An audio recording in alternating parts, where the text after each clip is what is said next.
We on the podcast, baby. Club Talk. Jay Brody. Yeah, baby, it's that Club Talk. Yeah, baby, it's that Club Talk. You're now listening to that Club Talk. And now, your host, Jay Brody. All right, yes, welcome back to another episode of Cloth Talk Podcast. I'm your host, Jay Brody. This is your first time checking out the pod, whether you are watching on YouTube or listening. Make sure you go ahead, follow, subscribe, like, comment, share this, all that good stuff. Help your boy out. Greatly appreciate that. Before I introduce my guest for today, going to shout out some people who support the podcast because your support is greatly appreciated. I fucks with y'all. Thank y'all for continuously supporting the pod. So first, shout out to my man Donte Tatum out there in Dayton, Ohio. If you are in need of any graphics, any logo art, album cover, mixtape cover, if you need something done for your website, your social media pages, whatever you need visually to represent your brand and or business, make sure you hit up the flyeragency.com. That is the flyeragency.com, created by my man Donte Tatum out there in Dayton, Ohio. Right here locally in Columbus, Ohio. If you're trying to get on your health tip, you're trying to get right. Summer's approaching, spring is upon us. Right now is the time to get that body right. Shout out to Whitehall Nutrition Lounge right out here off of Broad in Yearling. If you need some shakes, some teas, some supplements, if you're trying to get a workout on, they got a gym right next door to the shop. So go ahead and hit up Whitehall Nutrition Lounge. Also, shout out to my man Jamie Jenkins out there in Jackson, Mississippi with HelloBlackManJournal.com. If you got any youth that you support, whether you got a youth group or if you got children of your own, whether it's daughter, nieces, nephews, whomever, Jamie Jenkins started an organization, HelloBlackManJournal.com, where he helps the youth express themselves through the art of journaling. So he has annual conferences out there in Jackson, Mississippi every year. So if you're out there, if I got listeners out there, make sure you tap in with Jamie Jenkins out there in Jackson, Mississippi. Last but not least, y'all know I'm from Philly, so I got to support back home. Shout out to my man Joe, one of the best chefs out there in Philly, putting it down with Chef Life Catering LLC. If you need any custom meal prep, if you need an event catered, if you just looking for something different to try out there, whatever you need, make sure you hit up my man Joe with Chef Life Catering LLC. All right, man. Woo! Got the plugs out the way. We got a powerhouse in the building today. This man he's been on the pod before. Shout out to his conglomerate, his crew, the podcast everyone asked for. Right. They was on here as a collective, but he's here by himself. Let me run down this man's. You gonna get on the resume? Yeah, let me. Photographer, filmmaker, interviewer, author, public speaker, community worker, creator of Empathize with Me, creator of A Talk with Our Sons. I mean, work with the youth. You seen him on TED Talk. Damn. That's right, he did a TED Talk. I mean, the man does digital content creator. I mean, Lord, none other than Donte Woods-Spikes is in the building. Okay, I hear the claps. Okay, I hear it through the microphone. But you did your research, bro. Come on, man. It's Cloud Talk. I didn't know you was going to do that much research. No? Did that surprise you? Not necessarily, but usually people look up something real quick. No, I did. And they find one thing. They're like, okay, well, he wrote a book. Let me talk about that. Oh yeah, he's an author. Let's or he did a TED Talk. Let's talk about that. But no, I see that you actually done some research. Yeah, so man. I could imagine it's about to be it's gonna be an interesting conversation because we're gonna hit on all that. All of those are different parts of my life. So exactly. This is about to be pretty interesting. Yeah, so we're gonna dig. We're gonna get into all that stuff and more. All right, so before you got here, I was trying to figure out like where to start this. Like, where do we start this conversation? I don't know where to start myself. Sometimes, like, where did it all begin? Yeah. Well, you know what? Let's start there. Let's start from the beginning because, like I said, this is not your first time, but first time by yourself. Mm-hmm. So, first time on the show by yourself. So, let's get people familiar with who the hell Donte Woods-Spikes is, first of all. So, born and raised in Columbus, yes? From here. Correct. All right. Brothers, siblings? I got one sister. She a little bit older than me, 3 years older than me. Older sister, 3 years. Yeah. Okay. So what side of town, Columbus, are you from? Here's one thing I noticed about Columbus people. Y'all, the way y'all define where someone is from, y'all always ask, what high school you go to? Yeah, that's your way of telling. You from? I know which side of town you from. Yeah. Nah. So where are you? I was born in the Linden area. Linden. So that would be Cleveland, considered like Cleveland Avenue and 18th. The street I lived on was called Lexington. And what side of town of Columbus that's on the north side. So you would be considered north. I was born a north sider. I'm a east sider now. So you claim east side. Yeah, I was there longer than I was on the north side. You disloyal motherfucker. I love it. Everyone say that all the time. Look how quickly you turned. I mean, look, I was born there, but I claim these. I only remember so much, man. I do remember a lot though, but most of it was my childhood. I moved when I was 7 years old. Over to the east side. Gotcha. So ever since then, I've never really been back. I've been back to visit. Yeah. Like I got family that's over there, but I'm not in that area often. You're in and out, passing by, going to get some chicken from the Chinese place. You know, that spicy chicken they got. It tastes real good. Okay. You know what I'm talking about. Yeah, I go there to get staples. That sometimes. Okay. You know, that's about it. I ain't over there all the time. You ain't really kicking it over there like that. Nah, not like that. Ain't nothing against the north side though. Okay. You know they're gonna come for you. I know they are. It's all good. It's nothing but love. It's nothing but love. Okay. All right. So I'm curious. What type of like child were you? Because the work that you are doing right now, and I have a theory about it, and we'll dig into it. Mm-hmm. During this conversation. So like, how would you describe like your childhood? Like, what type of child were you? Were you, out there in bunches? Was you a good kid? Was you into trouble? Like, so it's so many ways to tell this story. Yeah. The story that I tell people when I'm going to different places and speaking, I usually tell the story that compared to other people, I had a fairly decent childhood. Gotcha. So I had both my mother and my father. Nice. In the same household growing up. Nice. When they had me and my sister, they were young though. Oh, so they was broke as hell. Young, broke as hell, don't know what they doing, right? So, I had both my parents, but they're still trying to figure out what to do because they're still young. So we're, based off of what's going on with them, we get the after effects or whatever is going on with them. But they did fairly decent because they got 2 incomes that's coming in. Nice. So we were able to be taken care of, but we grew up in the Linden area, in an area that was fairly bad. So what was so crazy about it is my parents raised me to be respectful, to listen, to be everything that adults say kids should do. A respectable young man. That's what they raised me to be. But what was so conflicting for me as a young child was my parents are telling me to be this way, but my neighborhood and my environment is nothing like y'all telling me to be. So I'm confused on who I am. Am I this person that my parents are raising me to be? Or am I this person that I see within the neighborhood where other kids that are my friends that don't have the same influences that I have, or don't have parents that are caring about them and taking care of them. Yeah. Like my parents are me, and that's not to talk down on their parents or say they're not. Right. But not everybody had the same situation that I had. So it was a lot of conflicting feelings and emotions inside of me as I was young and as I got older. I went through a lot of internal strife, mental anguish, and feelings and emotions that began to fester, but I didn't have the language to talk about it.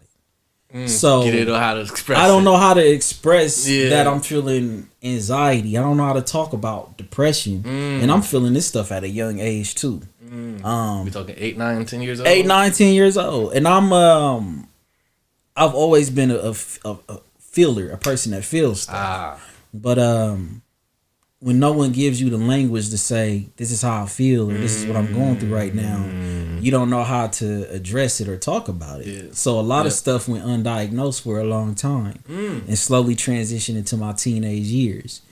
I was looked at as a sensitive child, and I'm still sensitive to this day. You wear it. That's what it is. I'm sensitive to this day. I ain't gonna fake it, but I'm not in the way like you say something to me, I start crying and it ain't that type of sensitivity. It's just, but shit affects you. It affects me and I feel it. I'm consider myself to be an empath. Like I can feel every damn thing in the room, but I also have the power to respond how I want to things. True. That took a lot of inner work too, but to answer the question fully, as a kid, it was a okay upbringing, but the stuff that I saw, it's conflicted. Some of the things I had been through and how I was feeling, I was so conflicted, and I couldn't really find or establish my identity. Wow. So it took me a while to become who I am now. It took a while. You know, it's crazy, like, because I think, like, being from Philly, I can relate to that because, like, you're in. Hold on, you from uptown or down? I'm from North Philly. Down. North okay, Philly. South Philly. Yeah, I know a little up down Philly. I know a little something about Philly. Okay. Uptown is, Mount Airy. Hold on, you the interviewer. Let me chill. I'm about to start interviewing too. Okay. I love when people toss it back. It's like, it's almost like tennis. It's like, okay, all right. You done messed up. Because you know this is what I do. Yeah, that's why I want to hear, because, like, so people who don't know, like, if y'all rewind the intro when I read all his accolades, one of them was interviewer. So he does this. So it's about to go down. Yeah, so it's interesting to have someone who does the same thing that I do on sometimes, because like it's like, oh shit, that's how you do the same shit. Yeah.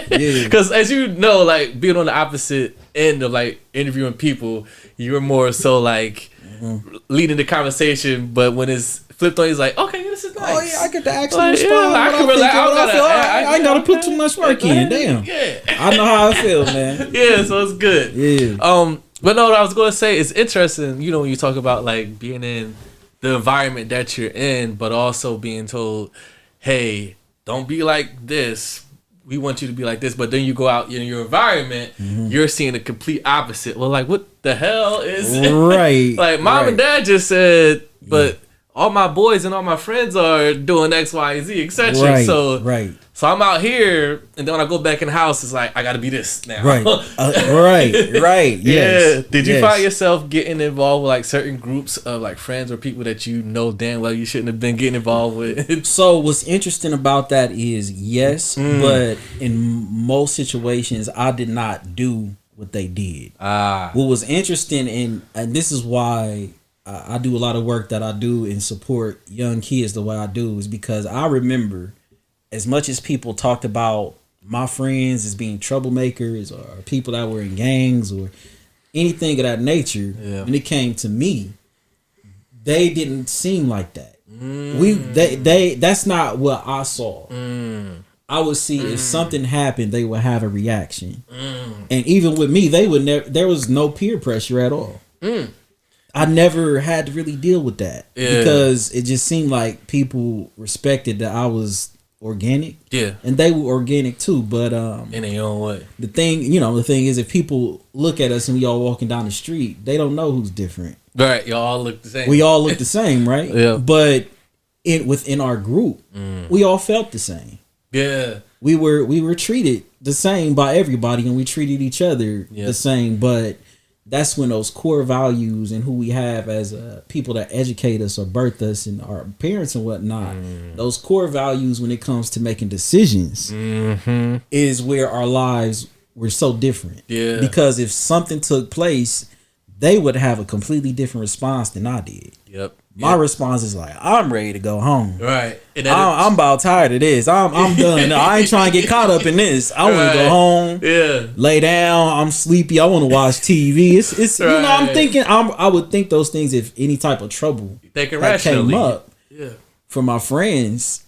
they would Different either get mindset. involved or their response would be like anger and frustration, and I'm like, that's not me, man. Yeah, like I'm out. I'll catch y'all later. Yeah, it's never to been me. That's not me. Yeah, and that attributes to, like you said, being raised in a 2-parent household.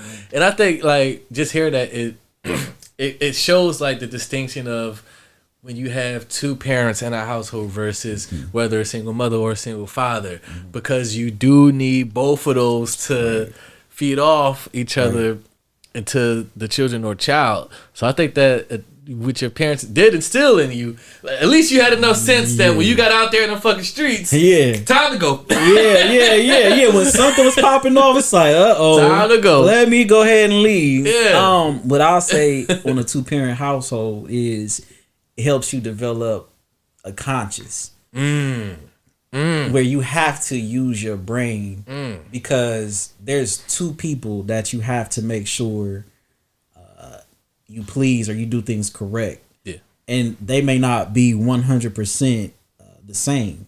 Right. Like my mom expects this from me. My dad expects this from me. Yeah. So I have to do both those things. Right. Or sometimes, as a kid, you start learning their personalities and you figure out, well, this is what my dad like more than my mom. This is what my mom like more than my dad. So if I ask my mom, she'll give it to me. My dad won't. If I ask my dad, he'll let me do what I want to do, but my mom won't. So you start learning how to insert what it is you like, what you don't like, what you feel, how to apply it to different situations. Yeah. A lot of my friends, I feel like they may not have had that because when you're in a 1-parent home, I hate that parents get a lot of flack, especially black women, where they talk down on them. They ain't doing nothing for the kids. It's not easy being a parent all by yourself. Having 1 child and having 2 parents in the house is difficult. So people that are just a 1-parent household, that's a lot of work. Yeah. And like working in the schools, the assumption is the parents don't care about the kids. Some parents work 2nd shift, 3rd shift jobs. Some parents may be dealing with a lot of stuff that they have to overcome. They may be going through mental issues. They may have health issues. Yep. Nobody ever thinks about those things when it comes to the 1-parent household. Yeah. And like when I was younger, that's some of the stuff that I saw. Right. And not everybody has help or a support system to back them up when they're going through those things, right? Yeah. So, and there are some people that have children where I'll be like, man, you probably didn't. You're right. Yeah, it probably wasn't time for you to have children. Yeah. But I understand that no one has perfect circumstances. Yeah. And if you're capable of supporting or helping somebody, you should, especially the people in the single household. So, it's difficult to do that by yourself. Raising a child and instilling all of the morals and values into them to help them survive and make it in life. Word. That's a lot of damn work. That's a lot of damn work. So I'm not so I don't have anything bad to say about single parents, but I do wish that sometimes they could take the initiative and step out and ask for help if they need it. Right. Or if they can depend on somebody to do that. Yeah. Because it's not easy to be in that position. Yeah. It's never easy to be in that position. Yeah, it's interesting because like with the single parents, like it's almost like they have the sense of pride. I've been doing this by myself, so I don't need nobody now. I've been doing it this long by myself, so what the fuck you gonna do? Like, there's just like this arrogance and this pride. Like some people, like, I got it by myself, and I ain't had help then, and I don't need it now. Some people have seen that. And then the flip side of that fact is that now you're really hurting with the bigger picture is that you're trying to raise a well-balanced human being by your pride getting in the way of that. Right. I got this by myself. I can do it. I don't need no man or I don't need no woman. Right. And all that stuff. You're not really looking at what's the important thing is what's that child. You're thinking about your feelings. I hear you. So my response to that is I've seen both men and women do that. Yeah. But the mothers, I believe when they say that, that's a defense mechanism for things that they've been through. Yeah, they hurt. The lack of support that they have from their parents. And when you have young people that have children and they're still in that space where they're still developing and becoming an adult,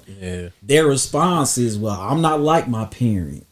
I'm gonna do things a little bit different. Yeah. I'm not gonna be like that. I care about my kid. I'm doing it by myself. All right. All of those things to me, that sounds like a person that wasn't given a chance to feel love, didn't have a chance to feel supported, doesn't know what it means to have that support.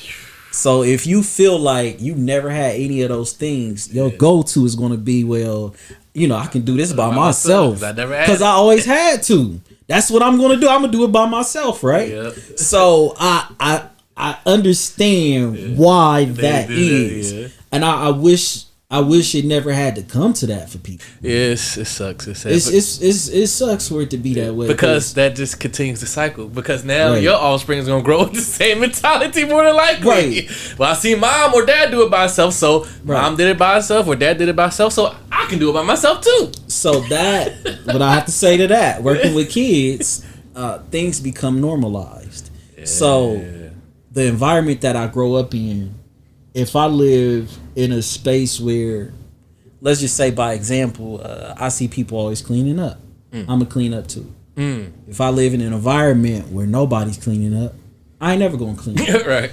If I see people put a lot of emphasis on Jordans and clothes, I'm gonna put emphasis on that. One thing I noticed about Columbus, y'all sneakers people. What'd you say? I said that's one thing I noticed about Columbus when I first moved here is like y'all fucking love sneakers. I was like, God, it's definitely a sneaker. Damn. It's a sneaker population. Like, holy here. shit! But sometimes when all you have is yourself and you're raising a child, it's easy to also put the things that you may not be aware of, or your biases, or things that you value. You can put all of those things into your child. Yeah. But we have to have space to do inner work too. So, definitely. That's why we as a community have to be supportive of those people, and they have to also reach out and let go of that thought of that they have to do it by themselves. Yeah, there's nothing wrong with asking for help, man. Yeah, it doesn't make you less of a person. I want it to happen, man, because I know some people that I can see it. Like I said, you can hear the hurt in their voice when they tell you those stories, man. Yeah. So I really want them to see that they have help and support in the community. Yeah. But I understand, because sometimes people, all they do is talk about them. All they do is talk about them and make them the center of attention in a negative way. Yeah. So that's something I hope can change. I hope everybody can get on the same page, because it impacts our children. Definitely. Most definitely. Yeah.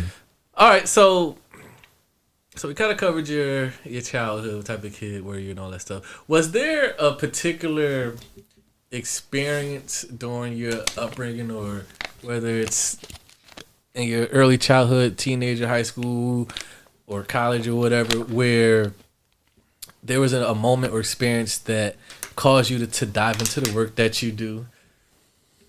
Because I find that, from sitting down with certain people and being an interviewer, like, as you know, you can start to see that in most people who do certain type of work, you can like see that there was like a boom that happened that caused whatever that they do is what they do. Like it was experience, a moment, or something that happened. Was there something similar in your life where there was an experience that you went through, or something that you seen, or that that made you get into the work that you do? So I believe that it was always inside of me, even as a child. Like I said, I always felt things. I always see things.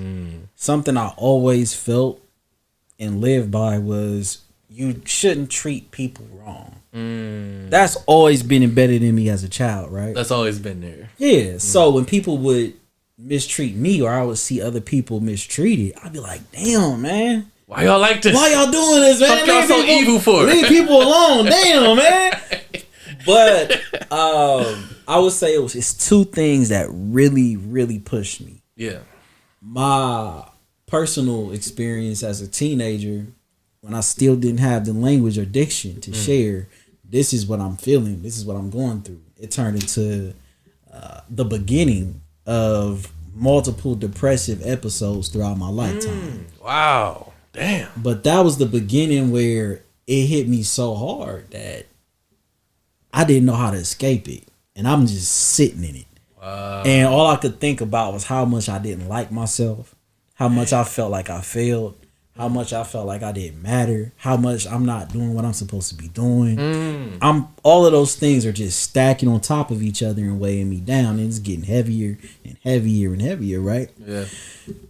But once I found my way out of the depression for the first time, and this leads into the second thing, I said, man, what I want to do is make sure that the people throughout my lifetime that treated me good, the way they made me feel, I want to be that person to other people. Because if it wasn't for those people that treated me good, I don't know if I would have made it through that depression. Damn. I probably would have stayed there, but I had those small bits and pieces of knowledge, information, words of encouragement, love, support, that help you get through that. Yeah. You know what I mean? Right. It helps you get through that. It's like when your car break down and you got different supplies. Like, what's that thing you put out so people can see that your car broke down? The flares. Yep. Like, one person is the flare. Another person is the hazard lights. Yeah. You know what I mean? When your car break down, you're like, I got all these different things. I got a spare tire. Yeah. So, like, that's the analogy where I'm like, even though my car is broke down, I'm in the middle of nowhere. These are the signals and these are the supplies. These are all the things I need to get back to a sense of normalcy, get back on the road, right? Yep. So I want to be those things to other people. So that led into me, and I'm assuming we're gonna get deeper. You already know we are. Yep. But it led to me working with young men. And there was a young man that I worked with that ended up being killed in 2015, I believe. And you document this through Talk With Our Sons series you did. Yep. So 2015, when that happened, I said I will never. Yeah. I will never sit back and watch this happen. Yeah. After I done documented, I done shown people what I wanted to show them, I done said what I had to say. Yeah. I will never expect that people are going to be there to help me or support me in my vision, in my dream, the proper way. Not that they wouldn't. It's just that I knew I had to take it to a whole new level at that point. Yeah. For you, what do you think caused the depression? I would say... Was it the environment? It's a combination of different things. As you said, you didn't feel like you didn't like yourself. You was disgusted. You felt like you was letting people down. All of that, man. Like what the fuck am I doing? Like, God, I am a rotten piece of shit right now. I'm horrible. Yeah. What do you think caused that? So. Because it sounded like your parents tried to give you as much love as they could, but like you said, they were young and misguided, but also trying to figure it out themselves, which eventually, having you and your sister, I'm pretty sure there was. Yep. So this goes back to what I said about my parents teaching me one thing, but I'm experiencing the complete opposite. So when you tell someone that this is how you're supposed to act, this is how you're supposed to respond, this is what you're supposed to do, this is the things you'll be rewarded for in life. Yeah. Treat people kindly. You do all of those things and the world doesn't respond. It's like, damn. Like, I thought I did everything right. Yeah. But I assumed people were going to be like my parents. People were not like my parents. That world is a cold, cold world. It's cold. Good. That world is cold. Listen. I know all about it. But the experiences where, friends being killed. Yep. Bad news every other few weeks or so. Yeah. Not doing good in school. Yeah.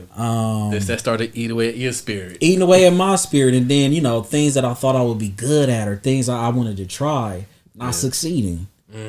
So, and then like you get to a certain age, you're like, dang, I need some money, man. It's time for me to get my own money. Yeah. And you don't have any of your own money. Right. Yeah. For young men, that's a crazy space to be in. Yep. Like, that needs to be talked about. That's why young men usually resort to the streets. But I got to a stage where I was like, man, I don't have any money. Even though I was living with my parents and stuff, I'm like, I got stuff I want to do. places I want to go. But I just feel like I can't take care of myself. I'm not making my parents proud. Yeah. I'm not giving back to my community. And then on top of that, people are mistreating each other around me. My friends are being killed. Am I going to be killed too? If that's all I'm seeing, I'm thinking, well, damn, I'm probably next, because I know people that got killed for doing nothing. Yep. Wrong place, wrong time. So it's like, damn if I do, damn if I don't. Right. That's what I felt, and I started losing hope. And I just always thought, like, man, maybe it's a way I can make this work. But when you start losing hope, and you stop trying, your body stopped trying too. Yeah, so when my body stopped you're in a sunken trying, place at that point. That's when I got to that depression. And then, like 2 relationships, I started trying to have relationships. I'm thinking it's gonna be like my parents, right? Yeah, get your little girlfriend. Nah, bruh. Woo. Nah. Did you break more hearts, or was your heart broken more? You know Keep what? it a buck. I ain't never had an interview like this, bro. To be 100% honest with you, I've probably broken more hearts. Round of applause for that. You piece of shit. It's a story behind why, but we probably get to that anyway. Do you want to apologize to these young ladies? Come on, they didn't deserve it. You don't gotta say names. Just say. I'll say this now. Apologize. Now that I'm older, they didn't deserve it. And I've done a lot of self-reflection, and I dug deep inside of myself. Yeah. Even moments where I couldn't see what I was doing, or things that I was saying, or how I was acting. Now that I do, I would like to take responsibility and apologize for all of those moments. Thank you for the crowd participation. Sound. But it's a journey in general for everybody. It's a journey, man. Bruh, and I'm very private about my relationships.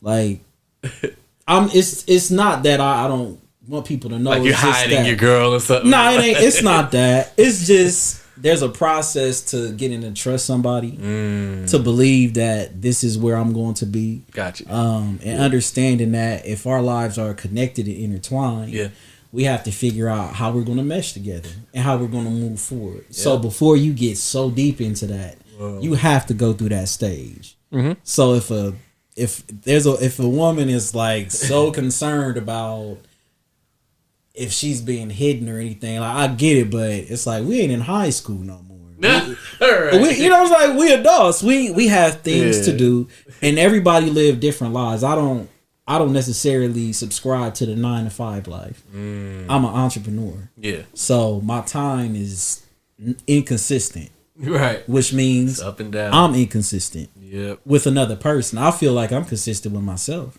Yeah. But with another person, I'm inconsistent all the time because like, can you handle that? That's my adult dating life. Yeah. But as a teenager, I feel like I'm like, why don't women care about me? That's who I was as a teenager. Found all the R&B songs about having my heart broke. Went back to the 60s, the Temptations, like all the different songs. Like, man, this is how I feel. Shy Lights, oh girl, I'll be in trouble if you let me now. The stylistics, I felt like I was those men. But this goes back to the depression, where every single thing that happens to me, I'm taking it personal. So if somebody didn't like me or they didn't respond how I wanted them to, I'm like, oh, okay, I see how it is. I see how everybody feels about me. Yeah. That's what it is. Okay. Yep. Let me go listen to my old school music. Let me go cry. Let me blame the world. Right. So yeah, this is therapeutic for the girls that are listening. They're like, finally, motherfucker. Look. They need to hear that. I'm gonna say this. Own up to it. And it's so crazy because I'm telling you, I've never had an interview. We get exclusive. This is very exclusive. Go ahead. As a younger person, we have an idea and perception of what a relationship is supposed to look like. Mm-hmm. And in my head, I thought I had it all figured out. Ah. And I'm talking like 14, 15 years old, 16. I'm like, I got this all figured out. Yeah. I know when we gonna get married. I know when we gonna have kids. I know we gonna go to college. I know what job I'm gonna have. I know what job she gonna have. All mapped out. In my head, like I'm like, this is what it's supposed to be, right? This is what everybody talk about. All right, cool. And I just thought as a like 15 years old, I'm like, why don't you understand? Why don't you see what I see? Cause we ain't even grown yet. Dumbass Donte, we ain't there yet. My mom about to come pick me up. We gonna get married in 6 years, but yeah, my mom about to come pick me up. Our date is over. What's life insurance? Neither one of us driving. We on a bus right now. Trying to get the new Lil Wayne CD. Like, what the fuck you talking about? Bruh. Oh my goodness, bruh. This is crazy. This is crazy. I love it. Let's do this, Donte. We're going to take a quick break. We're going to play some music. A lot more to talk about. For those who want to submit music to the podcast, because we play music during the breaks, submit that to clothtalk5@gmail.com. Once again, that is clothtalk5@gmail.com. MP3 file, name of artist, name of song, and name of project. And also your social media handle so I can show you some love. Donte, before we take this break, let the people know where they can connect with you at, where they can follow you, where they can check out your work and all that stuff. Go ahead and plug away.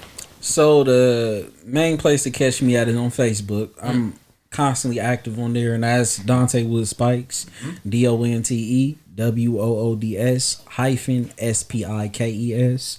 Or if you want to do business, we'll talk about that a little bit later in the podcast. All the different things I do. Yeah, we got a lot. www.DonteWoods-Spikes.com. Hey, there it is. Go ahead and make sure you tap in with Donte.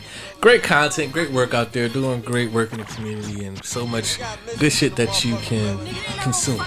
We'll be right back, right here on Cloth Talk Podcast. Don't go nowhere. Silly, phony, Philly, Willy. Niggas talking ball shit, but really That's bullshit. silly, phony, Philly, Willy. When you gon' come off it, Stop it, it's nonsense. You know I got the bomb shit, about to come through like the whoop. golden arm shit. Bitches, I I bomb it, biscuits, I palm it, click and aim and hit the bullseye. boneless. I can make you famous, I bet you really want it. I can make your name big. Niggas gon' be on Bitch, it. I'm fresh out the shower, gotta get dressed in an hour. Black Roberto Cavalli powder, get my body power. How about we step out the palace, I'm skipping, jumping and challenger. Vroom, vroom, watch it zoom, run the globe like a trotter. I gotta shout out my mama, most people call her Miss Alice. She don't know, but we bout to go move to our tropical island. I use my heater for balance, I use my visa for styling. Yo, count me out on that swine, but chicken Caesar, that salad. I need a breather, psych, no, I'm lying, I'm on fire, hit the sprinklers. Think of these niggas overhead dying. I'ma keep it 1,000, my nigga PD a problem. Used to sleep in public housing, now we wildin' and talent. I got a gallon of Long Island medallion, throw off my balance. My talent deserves the challenge. I'm out and about styling. How about the guap? Colin Shorty Wop said my cock got a twat smiling. I checked it out, she was not lying. Alright, ma, I know your name, Miss D. I got it. Finally, that's what I'm talking about. Okay, nigga PD, you I'm alright. hard headed.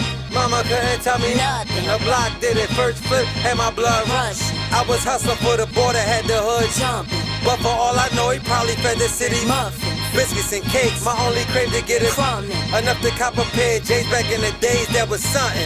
Looking back now, it was nothing. Same thing I paid for my J's. Going up blunt. Man, I'm killing these niggas. Nobody feeling these niggas. Think I own a liquor brewery. How I'm spilling this liquor. Put so much dick in your sister. She can't be through with a nigga. Try to cut her, that motherfucker stuck like glue on a nigga. I put my crew in the picture. I don't know, dude, he ain't with us. Try to slip inside the VIP. They threw on smooth on his biscuit. You doing you, I can dig it. I'm doing me. I got And we're back. it, but you Just ain't like doing that. you like What's we up? doing We here.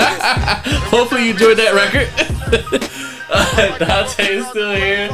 Okay, man. So thankfully you apologized to those young women during the break before we took a break. Pretty sure they appreciate that. Yeah, Healing is powerful, yes. it's very powerful. Here we go.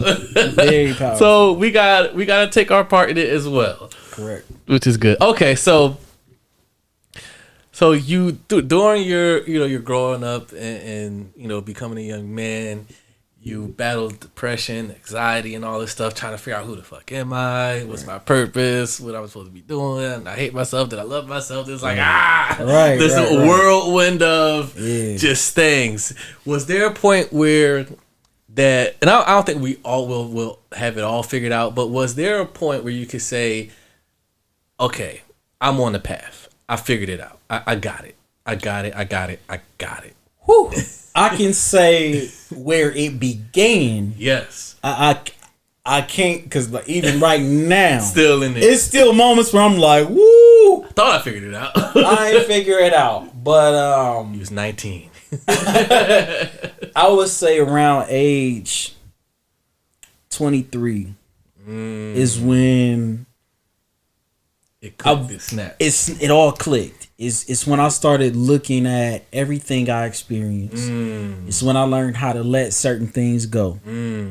Reflection. Not to harbor on things. And I learned the skill of reflection where I thought, and I would say, Donte, either you can stick with this and die this way, or you can let this go and do something else. Yeah. I don't want to die. I want to be 60 years old thinking about certain things that happened to me when I was younger, but I understand that's trauma. Trauma sticks with you. Your body remembers, even if your mind doesn't. Yeah. So it could impact you when you're trying to go to different places and whatnot, or do different things. Yeah. You try to get in a relationship, you can't get in a relationship. You try to get a new job, you can't get a new job. Yep. Your anxiety is so damn high. You protecting yourself from everything around you, right? Yeah, you can't even receive. I can't receive anything because I'm reading into so many situations and people's energy because of those past experiences. Yep. I was that person. Yeah. But I couldn't be that person forever because I was being pulled towards a lot of work that I'm doing now. And I remember the conversation I had with myself. Yes, I talked to myself. Ooh. Would you encourage that practice? People talk to yourselves. I say, don't have a full-blown out loud conversation with yourself. If you have to do it when you by yourself, it's cool. As long as you know what you're doing. You know what I mean? But I will highly suggest don't do that in public because people might call somebody on you. Don't do that.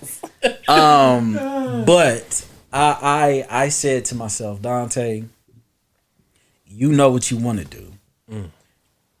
You have to try and do that. You have to give it a shot. You can't say it's not going to work if you didn't try it. If you're not invested in it. I'll sit around and play video games all day. But if I'm going to sit there and play video games all day, I should also try and figure out how can I get in the spaces and work with kids, or how can I volunteer in my community all day. The same way I do other things. Right. So I just realized, like, man, I got to give this stuff a shot because the person that would not, the version of me that would not, is the version of me that went through all of those experiences and didn't have the skills that I had at the age 23. Now that I had those skills, I realized it's time to apply them. And see what comes of that. You know, it's crazy. I believe that our experiences that we go through that shape us, the hardships and all that stuff, I think those are more easier to get through than when you get into your career. They are. The career's way much harder than getting. That's just my personal belief. No, I agree. They are. Because once you get into it, that's when the real work starts. Because now you have responsibilities. Now you have commitment. And with your career, if you're working for a business or a corporation that you don't own or you're not a creator of, now you have to do what's being asked of you.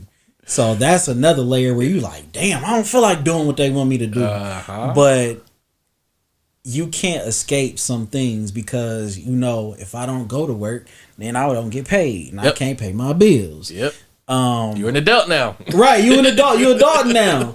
But I think once you get into your career, it's very difficult because you have to overcome so many things. And a lot of us, like with my parents, good parents, but they only had so much exposure to things. Things that I'm doing, they never done before. Yeah. Nobody in my family ever done before. Yeah. Nobody in my community ever done before. Yeah. So I was the first one to do a lot of the things that I'm doing. Yeah. But I was driven and passionate to do it.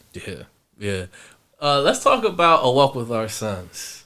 Talk with our sons. Cool. Yeah. Let's talk about that because this is for those who haven't seen it or checked it out, it's available on YouTube. Yeah. Yep. A Talk with Our Sons on YouTube. Yep. So what this is a series or docu-series, if you will, where you are speaking candidly with young black men in the community and out here in Columbus, Ohio. Yes. And I deep dived and watched a few because you sent me a link and I just started watching it when I had the time and everything.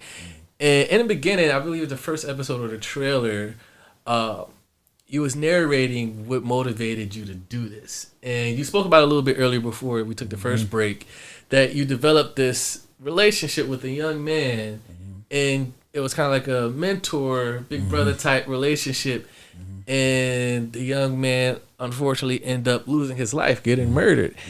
And like you said earlier about your personality, you are a feeler. I feel things. Bruh, sensitive as hell. Things affect you. So when that happened, you said I wanted to go in and talk to these young black men.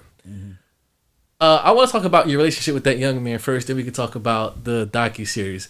How did you meet this young man? So, what's interesting. And can we say his name? Yeah, his name is Mimi. Mimi, okay. Mimi was his name. Rest in peace. Yeah, rest in peace, Mimi. Man, it's a crazy story. How did you meet Mimi? So, the way I met Mimi was when I was going to Columbus State at the time. And my professor was he's a sociology professor. I just gave a speech about him yesterday. I went to Columbus State, gave a speech about him. Dope.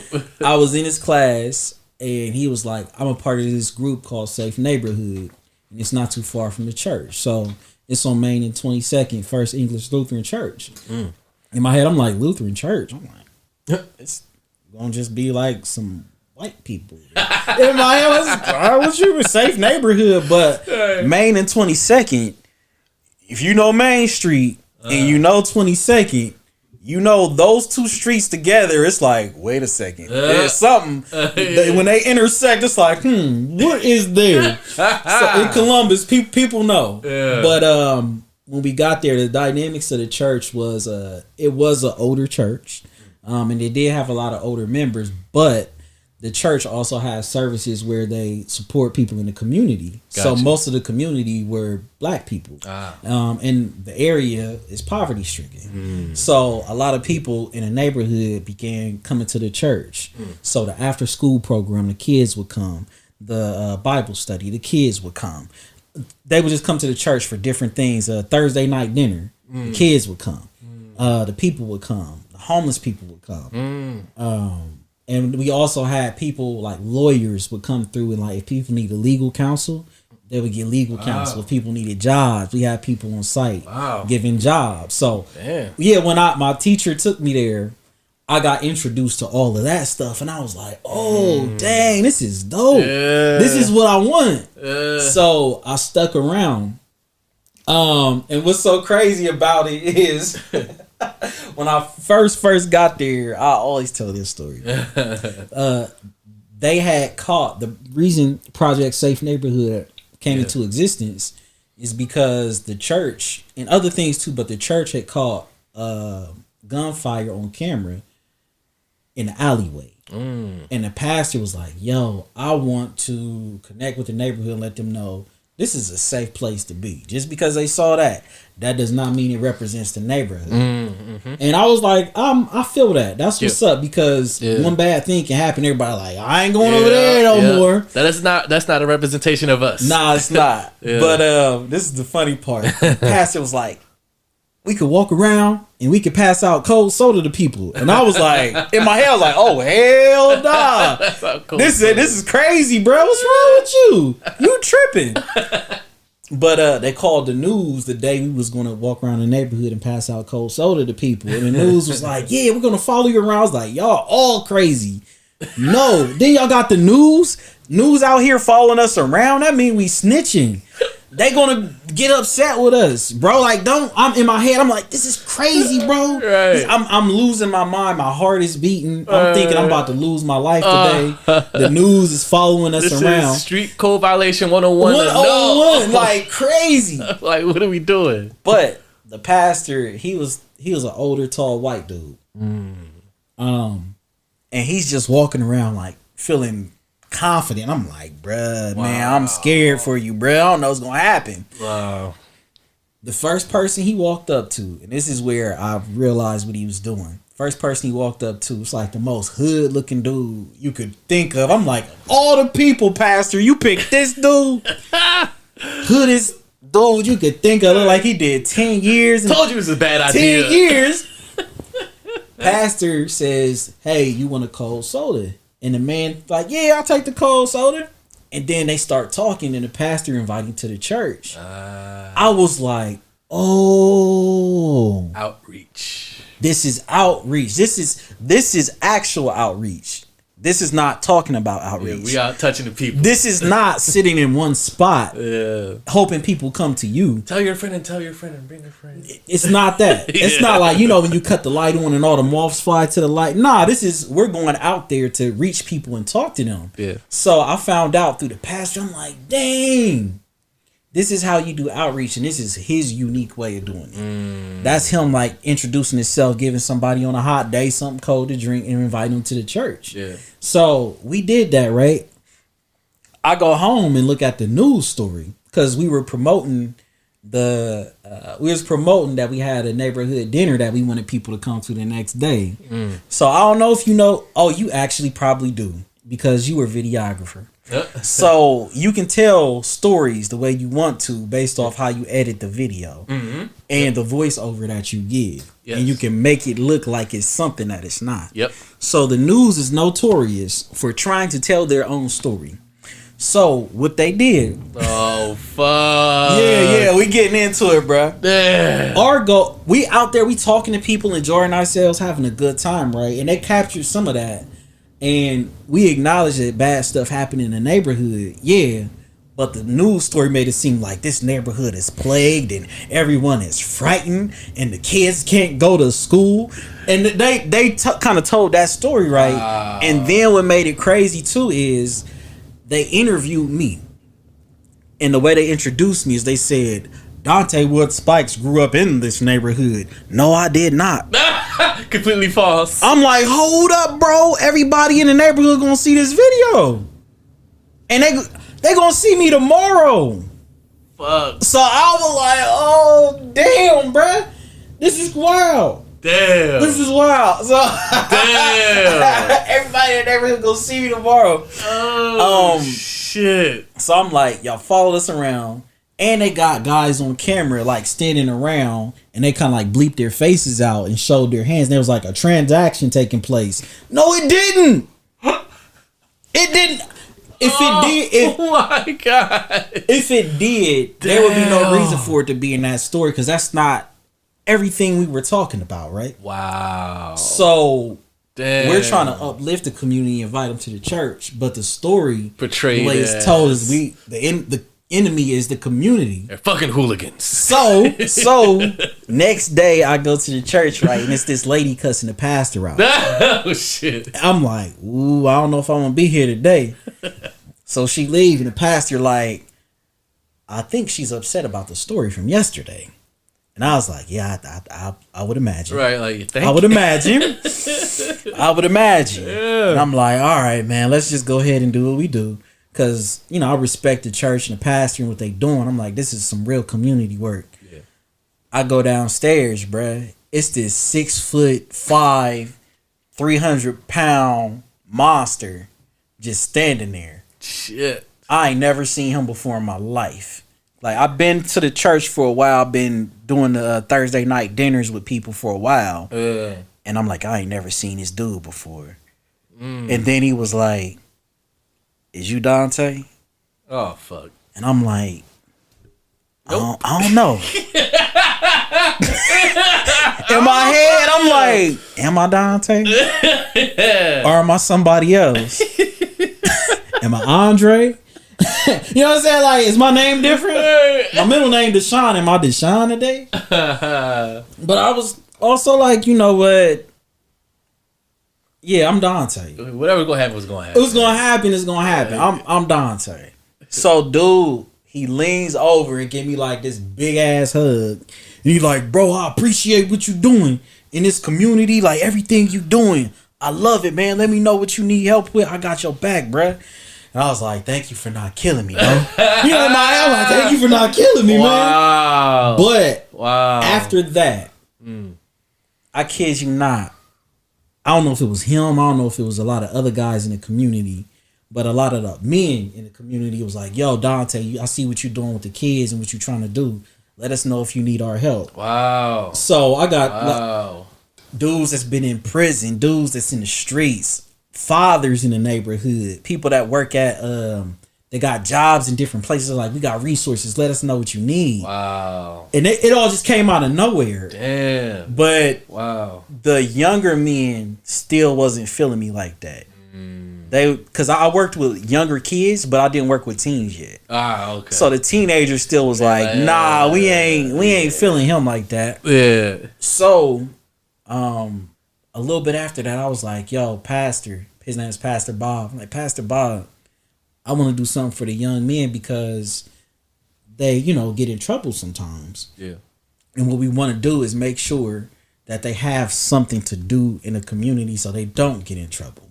If we don't give them anything, what else can they do? Exactly. And the pastor was like, all right, cool. Let's, you know, we can open up the church on some Wednesday nights and get some peace and whatnot. And we could just sit down and talk with the boys and whatnot. Yep. I was like, perfect. Yeah. So it started off great. The men brought like the teenagers in, was like, yo, this is what we need to be talking about. They was with it, bro. Like it was amazing, bro. Damn. And as I was having the groups and the teens started to come in, when they would come, there was one person that would never come in. And he was actually in a wheelchair. So because he was shot before. So he was shot and he was paralyzed from the waist down.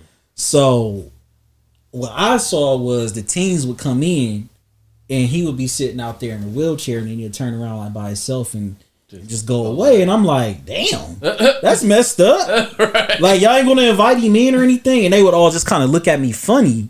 And I'm like what's going on, bro? Like, y'all gonna just leave him out there? Yeah. So one Wednesday, Mimi, and that's who's in the wheelchair, I went out there when he was about to go away. And I was like, bro, you can come in because we having the teens group and we having peace and we just talking, bro. It's nothing major. Like, you can come in.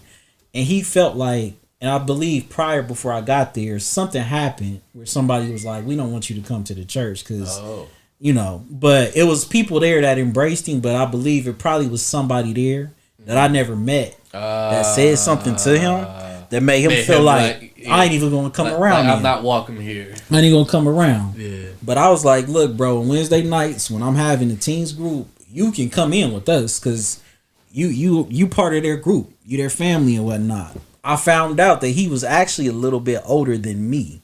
Wow. Yeah, he's a little bit older than me actually. I found out later on though. Wow. But a lot of the boys looked up to him because he found a way to survive.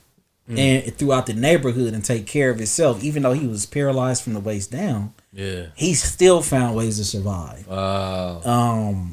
Like, I know bits and pieces of his story, but I know sometimes he didn't have a place to stay, but he would find a place to stay. Wow. He would find a way to get money. Man. And when he came into that group and started talking, my mind was blown at how knowledgeable he was. Damn. He was speaking so much wisdom. I'm like, dang, bro. Smart kid. Like, this dude is smart. This dude is intelligent. And I wanted so many people to hear what he was saying.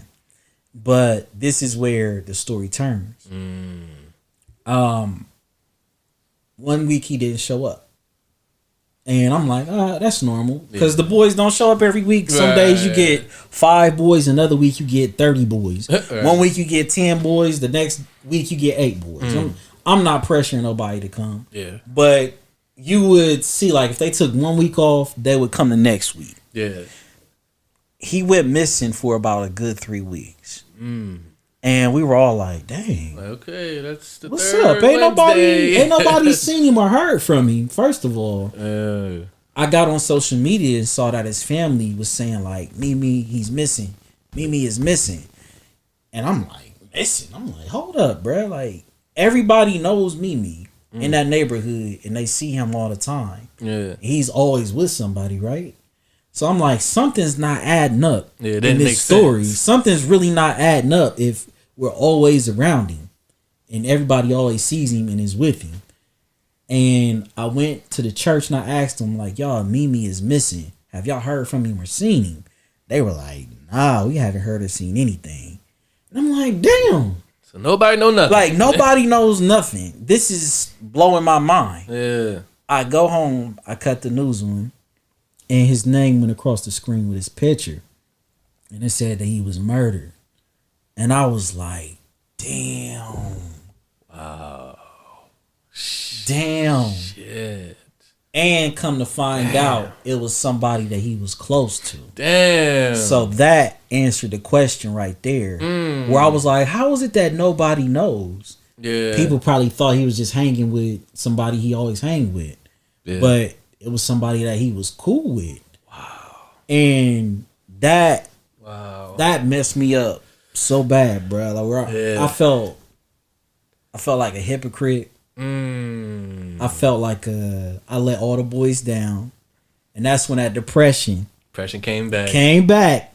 Like, dang, I'm failing. Yep. I'm not doing what I said I was gonna do. I'm not helping. Beating yourself up. I'm worthless, bro. Like, dang.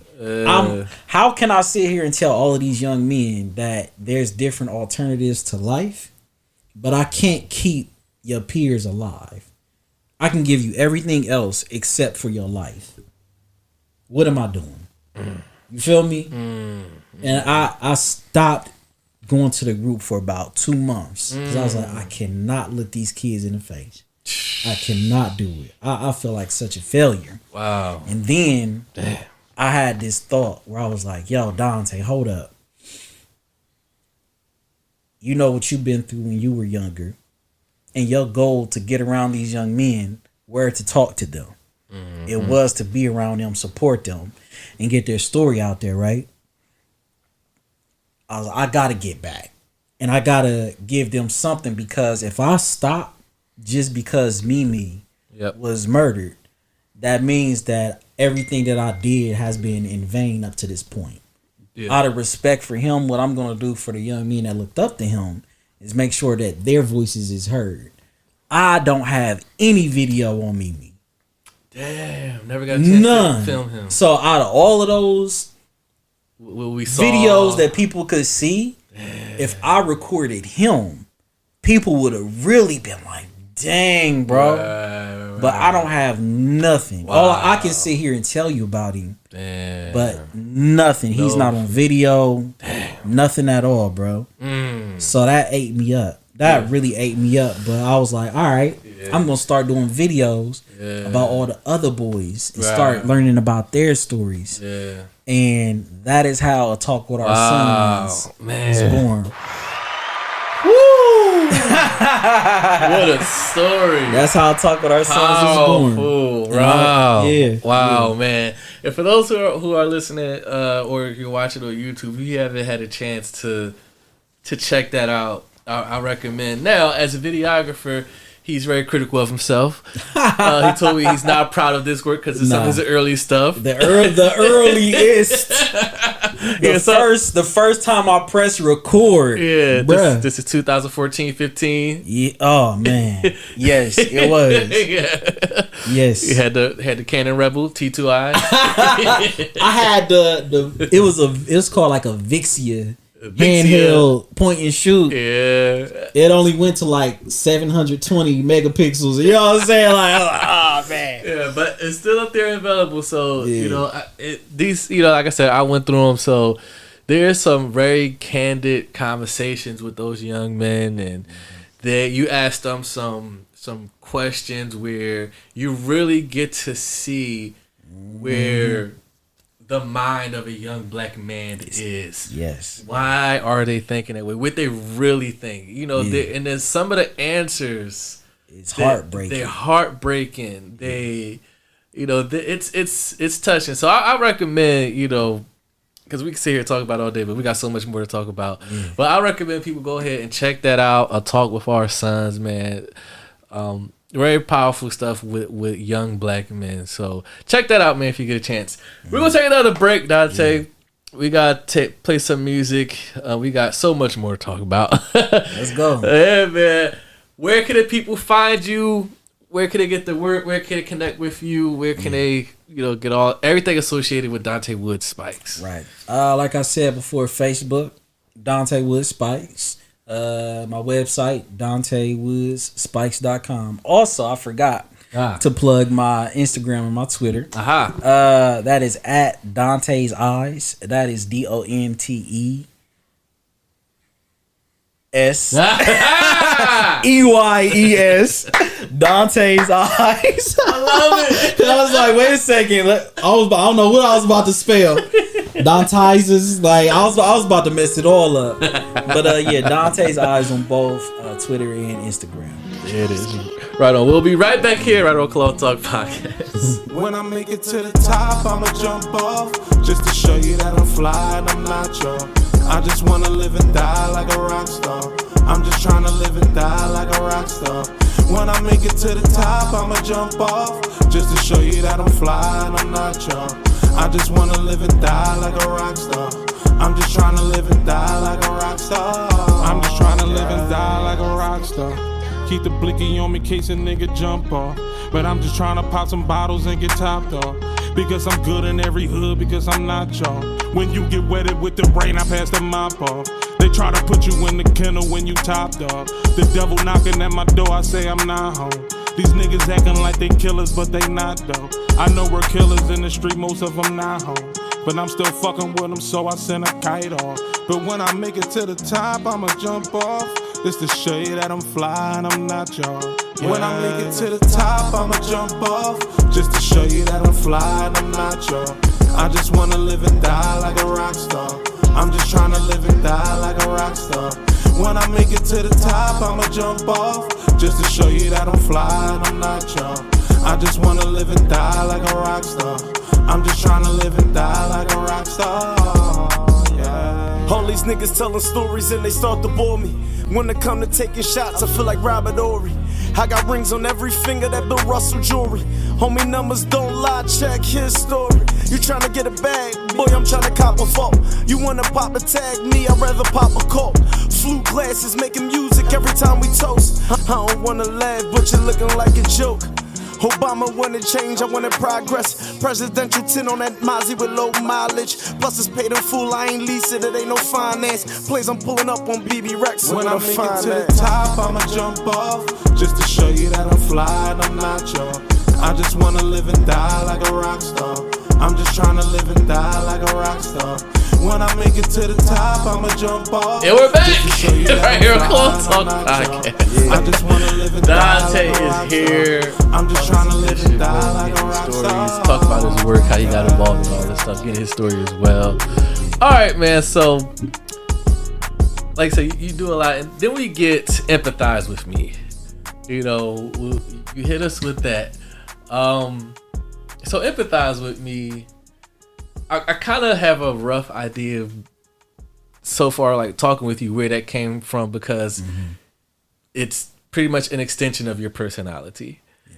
Like, you're an empathizer. You feel where people coming from. You want to connect with them. So you start this, and I'm watching this, and there's this particular episode where you sit down with a gambit of people, like so many different people in the community and everything. You get their stories, and this is very hard hitting, because you are getting like trauma stories. I am. You are like, and people are they're open and transparent. There's one where you're speaking about the mother who lost her son. That one was it would just amaze me like how calm and serene she was about that, and how she accepted it and accepted her role now as a giver. Right. You know, because right. No one can imagine or fathom what it's like losing a son or losing a child, whatever. And it amazed me that this woman was so graceful to take this position. Like, you know what? I'm going to talk about this. Right. And I remember when you turned it over to the audience, and she was like, y'all can ask me whatever y'all want. Yeah. She didn't, no, don't ask me that, or it's too tough to talk about. She's like, if it's tough to talk about, I'm going to talk about it. I'm going to get through it. She a soldier, man. So Miss Hood is a soldier. Yeah, so talk to us about how you come up with this concept and the idea for Empathize with Me. So, Empathize with Me was birthed, I would say, a little bit before or during. So these happened simultaneously around the same time you formed both of these? So, oh no, Empathize with Me is way after A Talk with Our Sons. A Talk with Our Sons is the first thing. Empathize with Me is the latest. Right. I done had a lot of different phases, bro. Yeah, you did a lot. I had a lot, but Empathize with Me. We'll have time to go through all of them. Yeah, we ain't got. We do not have that time. You do a lot. No, we'll probably do a part two. Part two. But Empathize with Me is, I think it was a little bit before COVID. So 2000. Was this before you did the Walt documentary? Yes. Yep. A little bit before that. Yeah. We're gonna talk about the documentary too, but go ahead. Yeah, but so a little bit before that, I remember I went through another depressive episode. Man. Yeah, you just get hit with haymakers. Bro, when I'm down, stay down. Why you keep getting back up? I told you ain't worth shit. Fuck you keep getting up for. So I'm the type of person when I'm up, I'm up. Yeah. When I'm down. Yeah. But once I find my way through that experience of being down, you come back stronger. I come back strong. You see, like your work just got keep more. You like it gets deeper. So Empathize with Me. A lot of people would always be like, man, I love your social media, man. I love the conversations that you have. Yeah. I only get on social media so I can see your page because everything else is so negative. And I can't tell you how many people would be in my inbox where they'd be like, you know, I see the conversation you having, but I'm not going to post anything on your wall, but I do want to share with you what I've been through. Like, you know, if you want to share this with other people, please do. Wow. So, you know, people trusted me with a lot of deep information. Wow. And one woman was like, man, and she passed away. She was like a major supporter. But she would always be like, man, Donte, you should do something with all of this. You should turn it into something because you have people's attention. And her passing away, Margaret, I think her last name was Bailey, but she was such a supporter. Loved it, man. But I was like, wow, people are really listening to me. People are engaging with me. People talking to me. People trust me. Yeah. Was that surprising for you? Like getting that and no feedback, that love, like yes man. And no. I did anticipate that people would engage. Yeah. I did not think people would get that vulnerable. I didn't think they would talk to me about things they talked about. Yeah. And like this is all just on social media. This ain't even to the videos yet. Right. This is when people are sharing my stuff with other people, and then on my page, you got people that ain't talked to each other in years. Wow. They're like, "Oh, bro, what's good, bro? I was talking about the same thing you was talking about." Crazy. Like people were reunited on my page because of different conversations I was having or stuff I was talking about. Right? Yeah. So I was like, this gotta evolve. This has to evolve somehow. Yeah. So what you saw, that was a specific episode where it's called like Art and Empathy, where a piece of art plays a role in the conversation. So that's like a branch of Empathize with Me. So that's the art version of it. But Empathize with Me is that, and it's the conversations that I had with Miss Hood, who gave that. You also have an artist on there. Yep. So Lemire T. Dennis. Yes. I seen he was on here too, the homie. Yeah. As well. His story, Lord. bruh. So he is one of the first people I interviewed. Is that right? Yeah. Yeah. So that's the thing where I was like, man, this is crazy how many people I have access to and I can talk to and learn from. And I want other people to learn too. So that's what happened when I started just like documenting different people and saying, yo, I want to sit down with you. I want to hear your story. Yeah. Let's talk. And it also turned into a business for me where everything that I do to this day, it literally comes from my personal story. The speaking engagements, I did not have a speaker teacher like that. I just went to one speaking class at Columbus State. After that, I'm speaking places. I was self-taught with video, self-taught with photography because of what I was doing and a necessity to need to know how to do those things. Yeah. But I was like, dang, if I'm doing business, I should be doing business as empathize with me. You empathize with me. You understand where I'm coming from. You giving me a job, ain't you? You empathize with me. So exactly. that's my business, and all the business that I get comes from my personal experiences. Yeah. Wow. Like, have you ever seen a movie Slumdog Millionaire? Never. It's an older movie. It's classified as Bollywood, like Indian and Hollywood type recognition. I hear it's a fantastic film, though. It is. It's. You recommend I watch this? Yeah. Okay. Yes, please do. You will understand me a little bit more. So, for the people that ain't watched Slumdog Millionaire yet, don't listen to this because I'm about to spoil it a little bit. Okay. Or no, I won't. Just go watch it. This ain't spoiling it. I'm gonna tell you a little bit, but not too much. All right. He was in a position where he wanted people to know his story, right? So he goes somewhere where they're asking him questions. And he has to figure out, how do I answer these questions correctly? So for him to answer every single question correct, he had to dig into his own personal life. So he knows nothing about questions that are being asked to him. Damn. But he's just like, this relates to my life the most. And he had to figure out how to answer the questions by his own personal journey. Wow. So for me too, I was like, dang, that's me, where people ask me questions or how do I know how to do this? I'm like, look, it just happened. That's what I've been through. Yeah. That's what I experienced, and that's how I apply it. Yep. So I would highly recommend watching that movie to understand where he came from. Yeah. How he got to where he got. Dope. Yeah. Man, powerful. Do you think the work that you do is appreciated? Very much so. I am probably harder on myself than other people are. It's levels to this though. Yep. Don't get it twisted. I did go through moments where I feel like people didn't appreciate it, and that's more so in the beginning, and sometimes even where I'm at now, because what happens is people feel like if you're not a part of their group, or you didn't come up with them, you didn't go to school with them, you're not a part of their fraternity or sorority, or you don't have connections like they do, or you don't have those letters behind your name, PhD, masters and whatnot, they feel like they can look down on you. Or they feel like, oh, bro, you ain't doing nothing. Yeah. Or just if they don't see you, they don't believe it exists. Yep.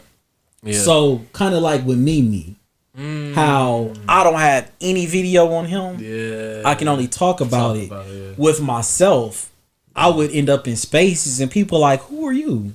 Right. Where you come from? Exactly. And I'm like, well, I've been here. I've been on the Near East Side. I was working with these kids. I was in this neighborhood. And they're like, well, we don't know you. Yeah. So in the beginning, that used to hurt me a little bit. Where I'm like, damn, don't nobody even know who I am or what I'm doing. And sometimes people say stuff like, well, you think you're doing something, but you're not. Or if you really want to do something, you will be over here. Or this is what we see. Or you have a deeper resume. Or you will have these connections. I'm like, I just followed my heart. I didn't know that I had to check in with people. Right.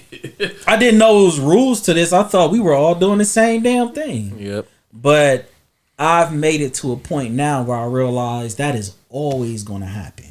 Yeah. It's always going to be somebody that's like, well, you ain't doing what I'm doing. I'm not doing what you doing. Yeah, like that's and you ain't doing what I'm doing. We're supposed to do different stuff. Right. Damn. Yeah, like that's exactly right. I'm not. But I always respect people. Even if I've learned, even if I don't always agree or I don't think somebody is doing what I'm doing, I realized when I was in a stage where I was struggling, like I need help. I look at people and I think like, you know what? They're probably doing things the best way they know how. And I respect that. I'm not going to talk down on nobody. I'm not going to make it harder. Yeah. Because most people have their own reasons why they do what they do. Exactly. Cool. Yep. But what I don't like is when people talk down on each other for no reason. Sometimes, you know, you find people where you're like, this person is ridiculous. They need to chill. Yeah. But when people talk down on each other but haven't checked in and saw what a person has been through just to get to this point, like that's not fair. Nah. And that's when people start to feel unappreciated. And when you take two people that feel unappreciated, they going at each other trying to prove to each other why they should be appreciated. Yep. Now, you know what I mean? It's like, well, ain't nothing being resolved because two people that have no business being mad at each other are mad at each other and not mad at the things they should be mad at. And now the work suffers. Right. That is what happens. And that's why a lot of what I do is solo.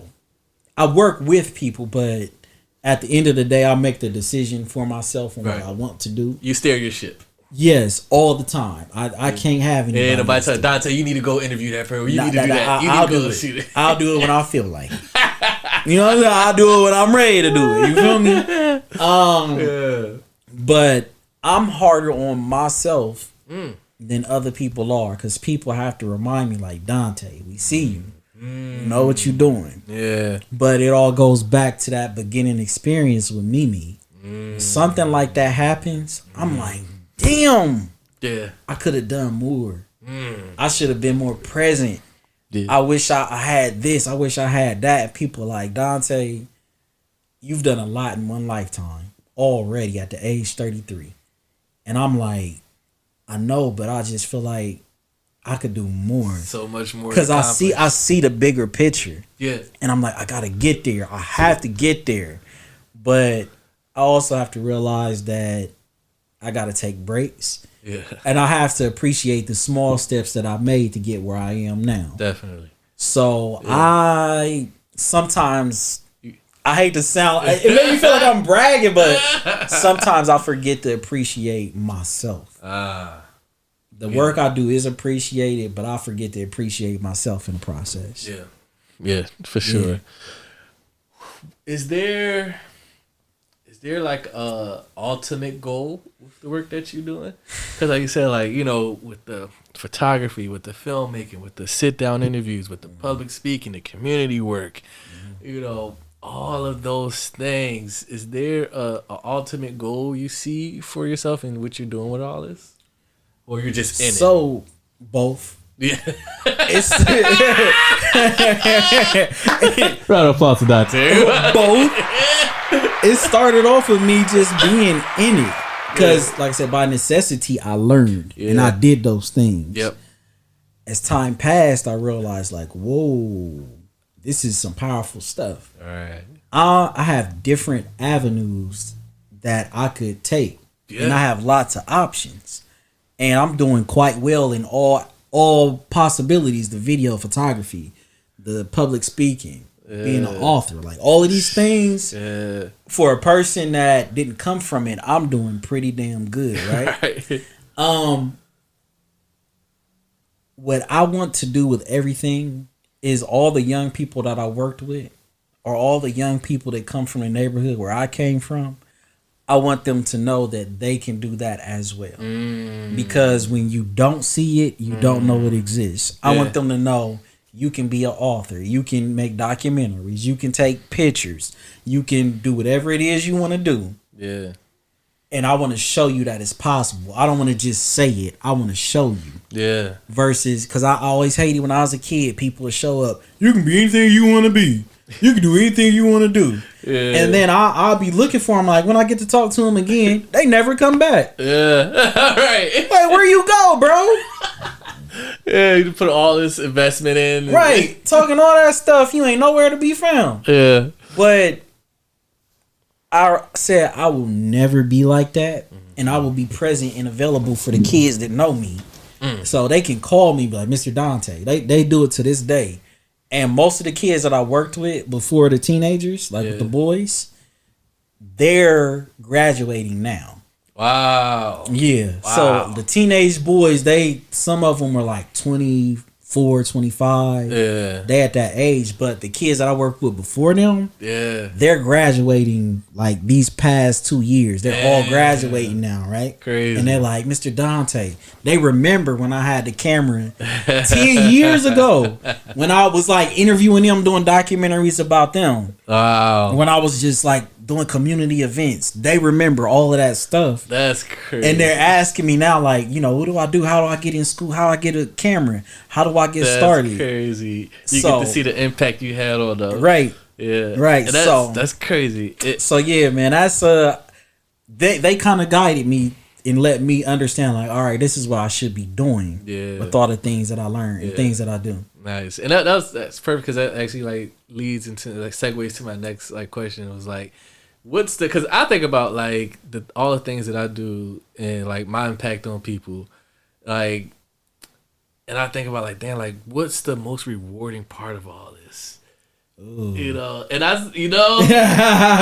yeah, no, I understand. Like I look at, you know, like how you saying, like you just like kind of like sit with yourself and like take time to appreciate the work that you did put in, and then I'm like this is like, for me, the most rewarding part is, outside of doing this podcast, but other things that I do, is putting people in position to succeed. Mm-hmm. That's the most rewarding part for me, because I have a platform and I'm also a part of entities that I can use my platforms to put people in position. Right. That's the most rewarding. If I could give you an opportunity and I see that you're driven, you got passion, you're driven towards something, and I got something I can connect you with to plug you in, that's the most rewarding part. Fuck me.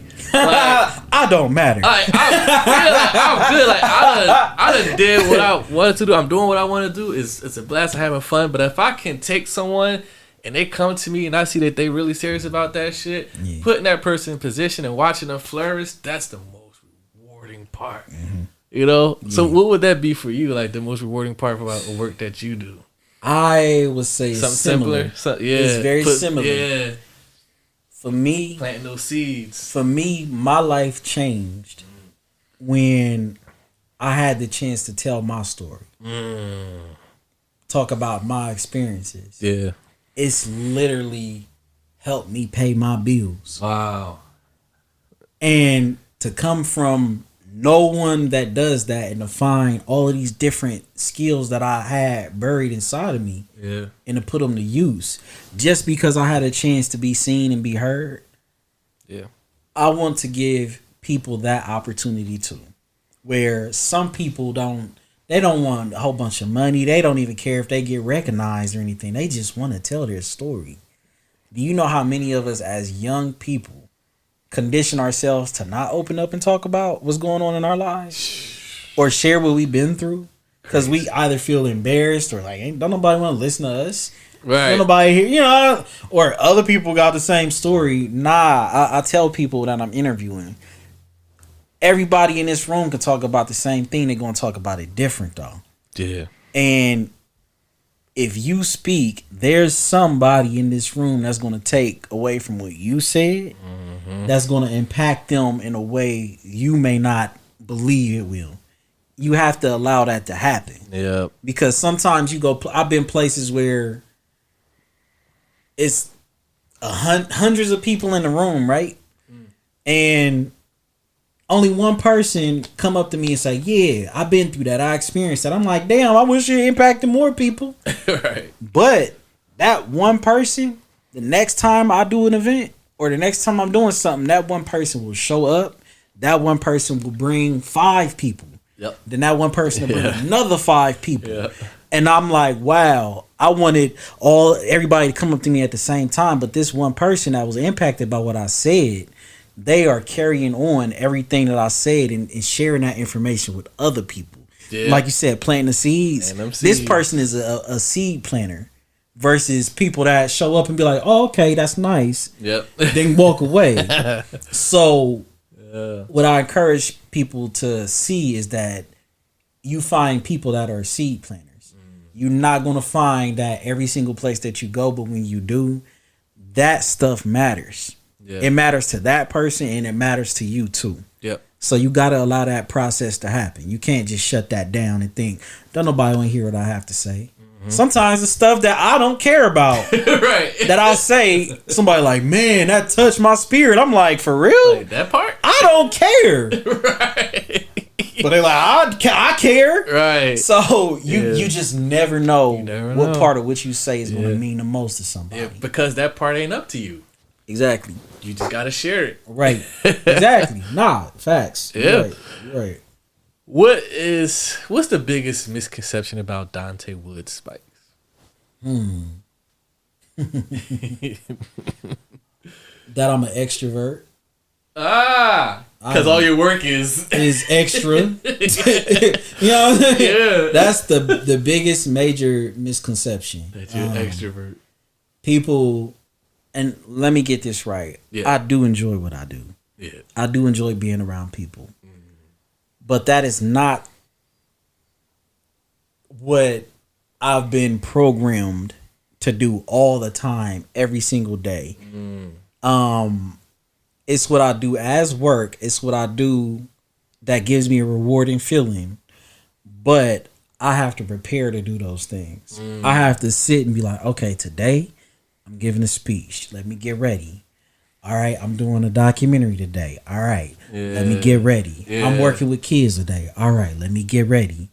I have to go through that process to do that. And afterwards, I'm like, woo, all right, time to go home, be by myself, mind my business. Or one-on-one. I'm fine with one-on-one engagement with people. Yeah. But consistently being out and about and doing different things, that can overwhelm me as time passes. And I need some time and some space. Yeah. Sometimes people don't respect that because they're like, man, I just saw you here and he was doing this. And I'm like, look, dog, I ain't got no more in me. I'm done. Right. I need a weekend. Yeah. I need a week. Yeah. You feel like I need a week. And sometimes, you post something and people thinking like that's where you are right now. And that's what you're doing right now. It's like, nah, that already happened. I'm taking a break right now. Right. I can't come out. I can't do this. I can't do that. So I'm learning how to balance it all. Yeah. I've gotten much better at balancing everything. Yeah. Versus just doing everything. Yeah. Yeah. That took a lot of time. How was it going back to Columbus State speaking? You was just invited. It was a great feeling because my college professor was this the same one that took me to the church? Yeah, him. I talked about him. Yeah, he's no longer there. He went to Michigan. Ain't that crazy? Oh, went from Ohio to Michigan. That's crazy. But it's cool to talk to an institution about what it means to do true outreach and to have a teacher connected to it. Yeah. Versus just saying in the classroom, this is what we want to talk about. This is what poverty is. This is what it like to start a nonprofit and do outreach. Yeah, okay, that's cool. Yeah. But what does it look like when you are actually face to face with the communities that you say you want to work with? Yeah. You're going to just stand there and look at people, or you're going to actually start coming up with ideas and concepts to change the environment that you're in?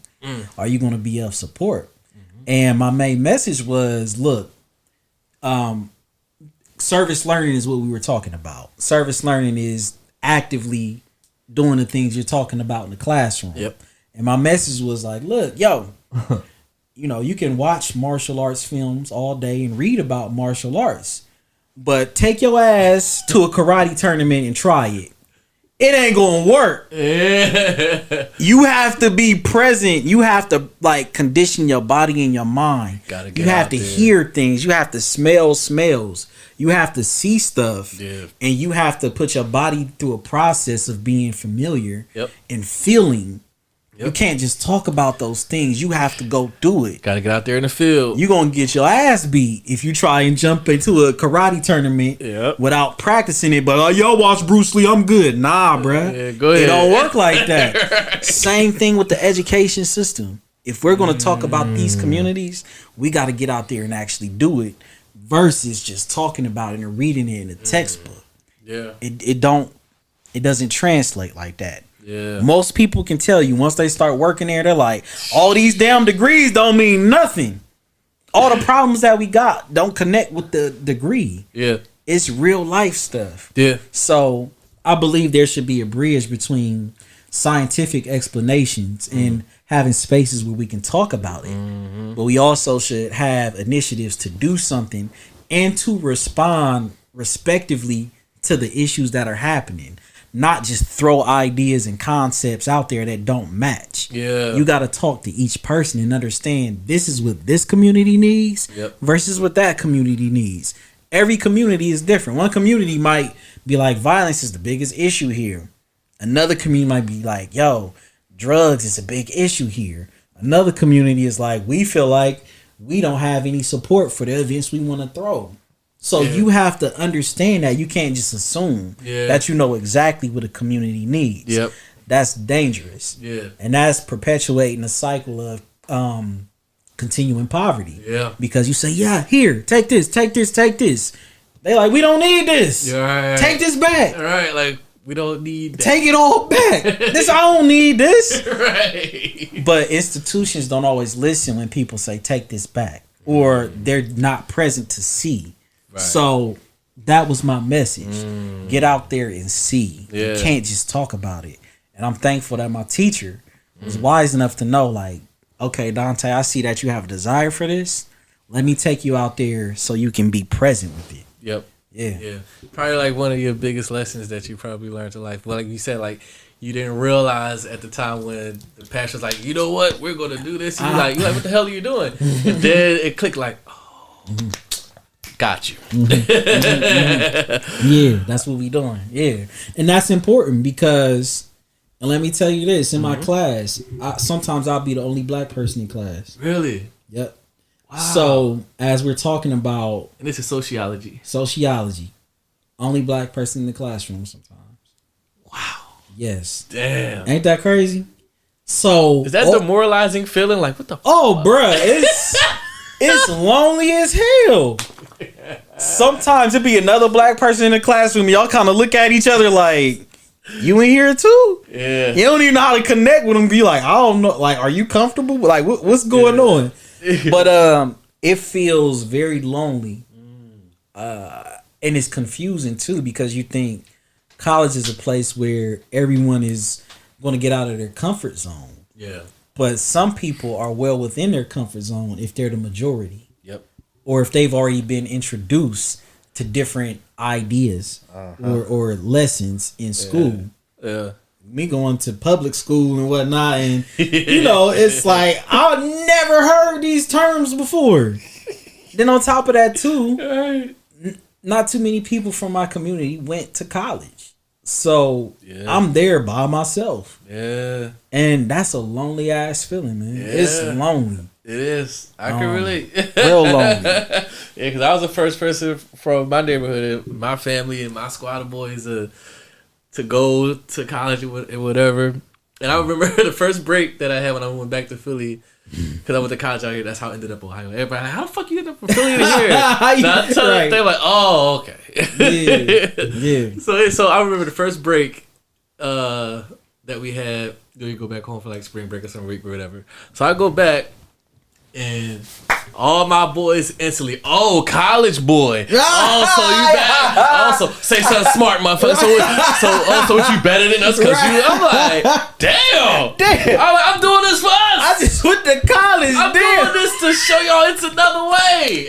Like, what the fuck? He think he better than us. Yo, like, damn. Yeah. I was like, what the fuck? Yeah. It's interesting, but the sad thing is like how you saying like it's only like it shows you what we really value in our community. Education is not one of those things that we value. That's Right. not. It's sad to see that, but so I got a couple of this or that's for you. Oh shit! All right, let's go. Gotta pick one or the other. All right, I'll be a good sport. All right, because we winded down here. Yeah. All right. So this or that with Donte Woods-Spikes, everybody. All right. Okay, sound effects too. Yo. All right, here we go. Do a documentary on Obama where he's candid, open. You get to conduct this the way you can ask Obama anything.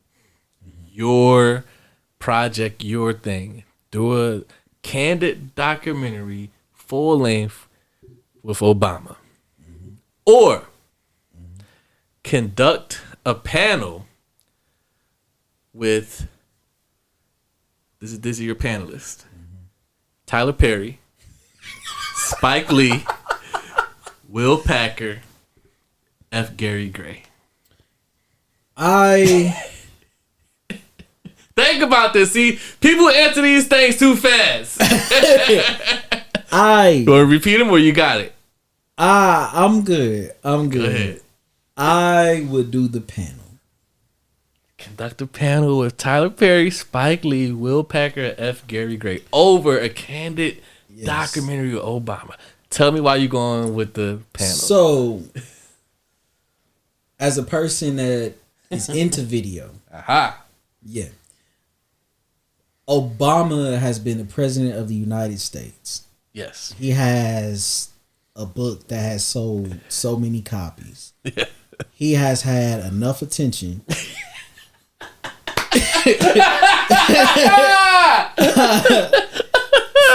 for 8 years. Yes. We seen and heard everything Obama related.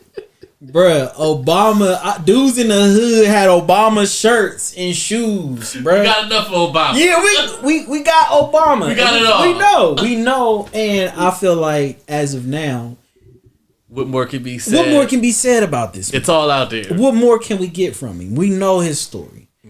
We know everything about him. Yeah. With the panel, we got Tyler. people that are documenting things. Tyler Even if I Perry, don't Spike fully Lee. agree or like Their work. their work, there's people that do. Yes. And I can respect, like, everybody has a connection in the fan base. I They gotta made a respect big that. imprint on the industry. They have.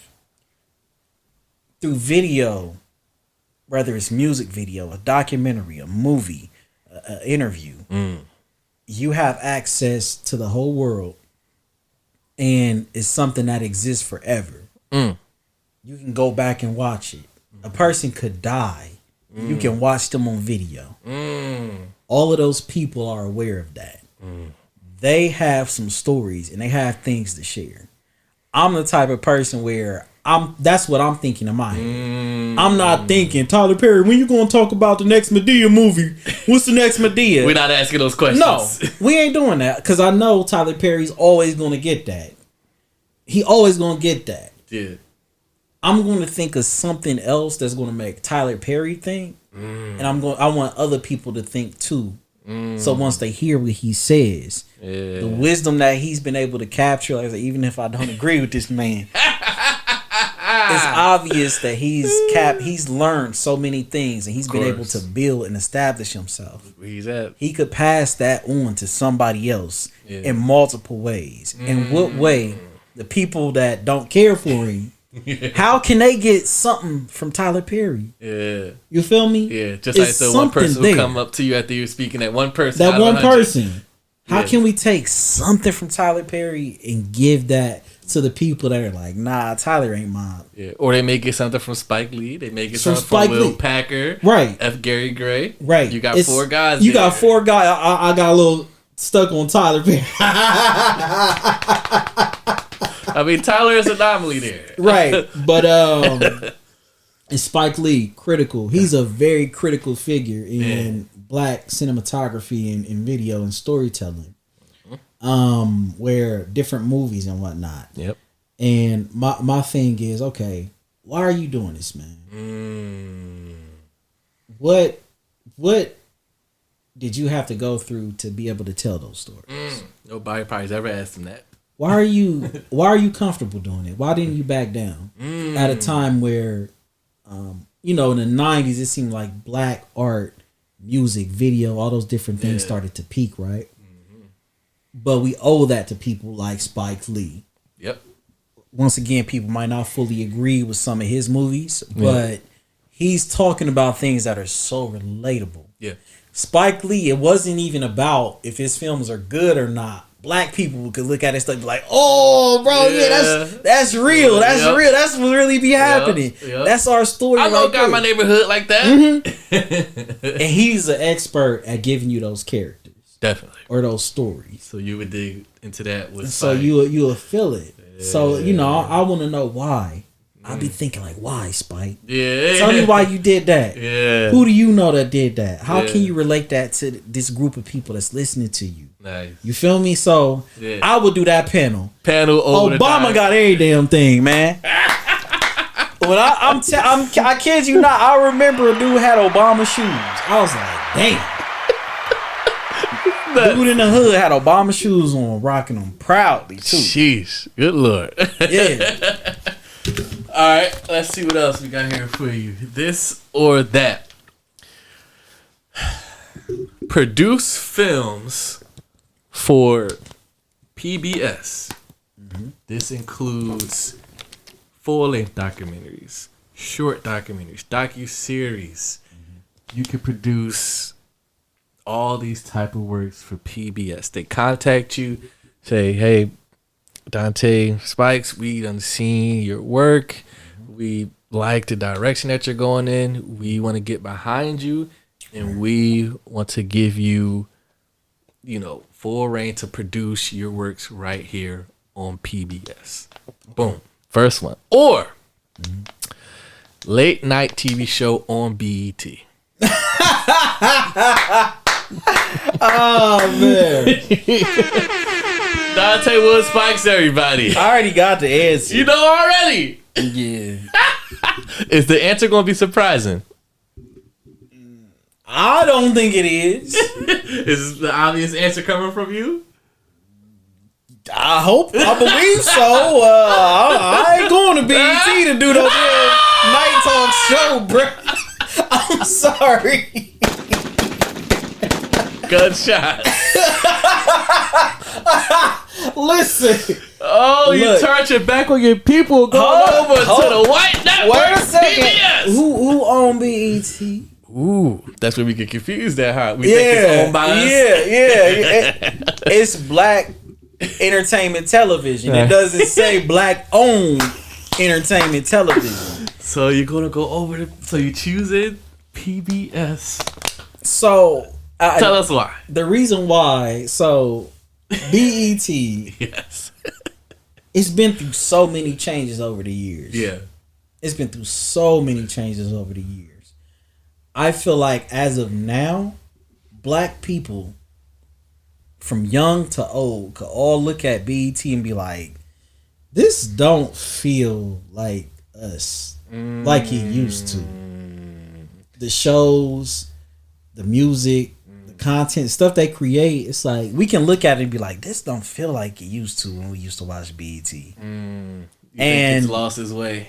And from what I've seen on BET just over the years is it's like nothing lasts. 106 in Park was like the last thing on BET that I remember. The beloved 106 in Park. That's the last thing I remember. Yeah. Even that got a little shaky at the end. Yeah. But when AJ and Free was there, yeah, that was the show, bruh. Like everybody loved 106 in Park. Rush home from school to catch the countdown, bruh. But music videos ain't even on TV no more, man.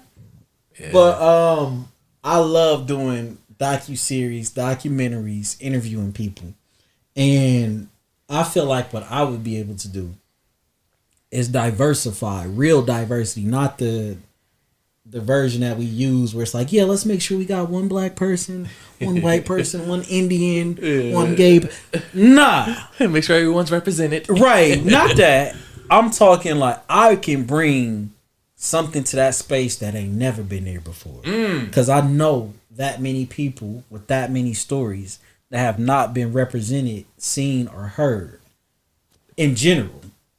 And I believe people like me and you that are constantly searching for stories, and we have access to those stories. I'm positive you've been through this too, where you looked at somebody who's like, dang, that'd be a dope interview, or that'd be a dope story, and somebody else will see and be like, oh man, that has access, and they're like, yeah, I want to do an interview about you, or I want to talk to you. And this person end up on the news, and then they get famous. You're like, I seen this before everybody else seen it. Yeah. But Definitely. the problem is that usually happens on a rare occasion. It's not consistently happening. We see that person, and we also see multiple people.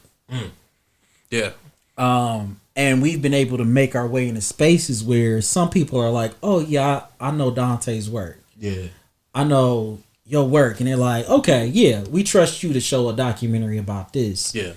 What happens when we make it to a position where the whole world is constantly seeing what we putting out? And I would believe through PBS, I would be able to bring a new energy, a new flavor, a new way of communicating. Yeah. I would be able to do that. Yeah. And everybody would embrace that. That's what I would hope.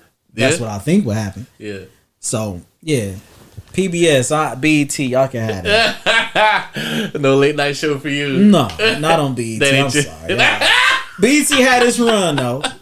It is not the same. It is not. If it was the old BET back then, I would have said BET. You would consider it. But that's been like, damn, almost 20 years ago. Yeah, early 2000s. It's gone, bro. It's not there no more. Going over to work with PBS or BET. Oh, they're going to kill you in the comments. Told you ain't one of us. No, they not. No, they not, because they doing the same. They ain't watching BET. Stop lying. Y'all ain't watching no BET. Right? Change the BET right now and tell me how long you gonna stay there watching whatever you watching. You not. Yeah, they flipping through the channels. Come on now. You remember? Hold on. You remember on your remote? You know the last button. You can press the last. The last channel you was at. It is not BET. Stop. Oh, shit. Y'all let it go just like I did. Bro. It's HBO Max now. Right. It's not that no more. It's not the BET we grew up on. Man. Yeah. It's not. I had to let it go. I'm like, this just ain't it no more, man. Damn. Yeah. All right, one more for you. This or that. All right. I don't know where you're gonna go with this one. This is an interesting one. All right. It ain't a relationship question, is it?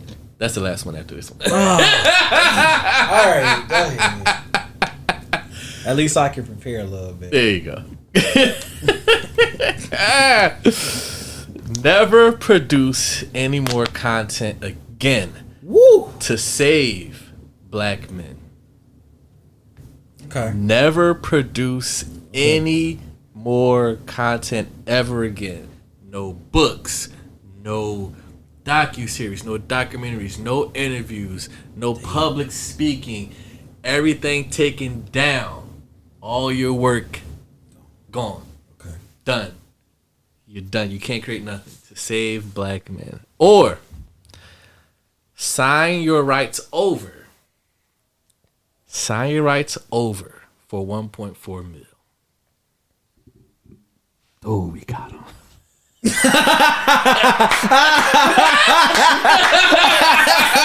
saw my brain. I hope y'all watching on YouTube right now. Y'all can just see the wheels. Oh my lord. Okay. That's heavy. Okay, let's go back. You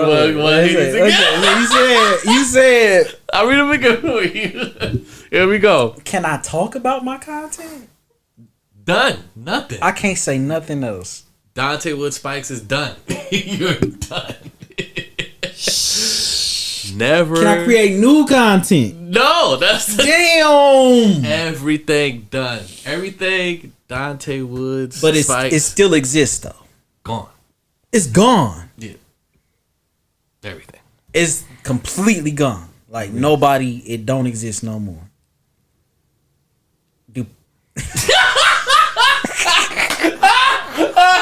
Y'all can see what he want to choose so bad, but he's trying to like manipulate it to where he can still save a little bit, preserve a little bit of myself. Yeah. Like so, like it's like Men in Black when they flash the thing. Do people still remember what I talked about? Do they remember? Yeah.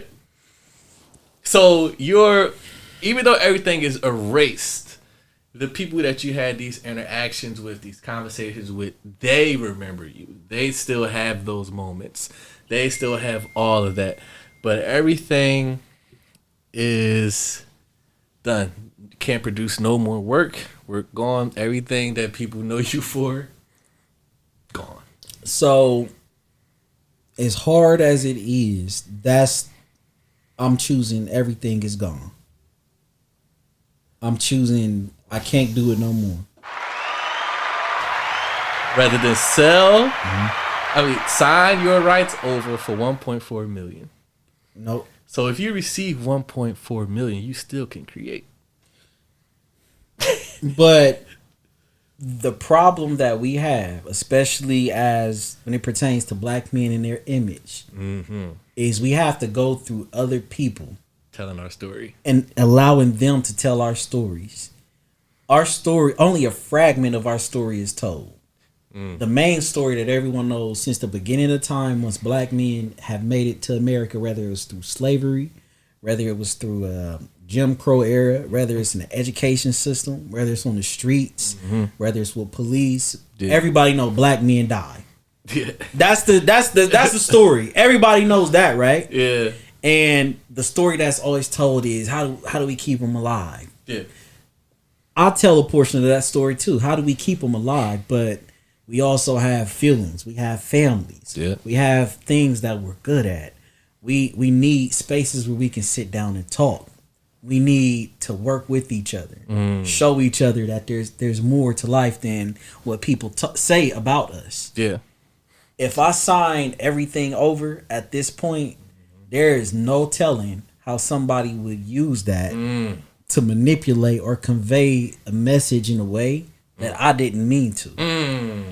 So you're not willing to take that chance. I can't. So so Martin Luther King Jr., by example, there's a lot of stuff about him, but he cheated on his wife. I love it. I wasn't even going there, but that's what they throw out all the time. That's the point. You can say that's the point. Like yeah. When it comes to the story that is told by society, by American society, they say he wanted everyone to come together. Yeah.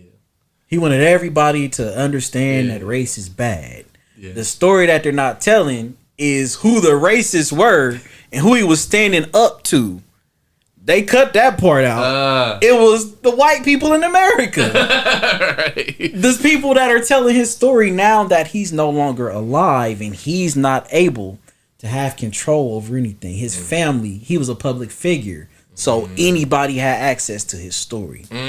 So looking at him and other people, the fact that I have control over my story, if I want 1.4 million that bad, I'll find a way to make it work with what I have. You feel me?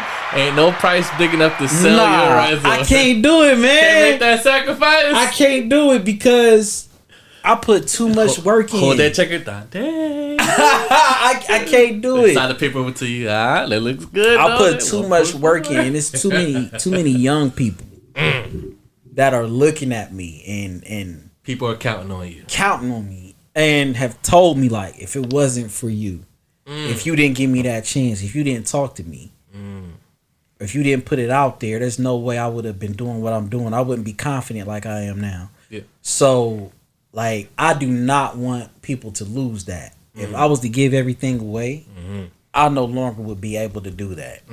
So I would say with what I've done so far, erased. So far, the people that know, they have it. They know. They have memory. it, and they can pass that on how they see fit. Yeah.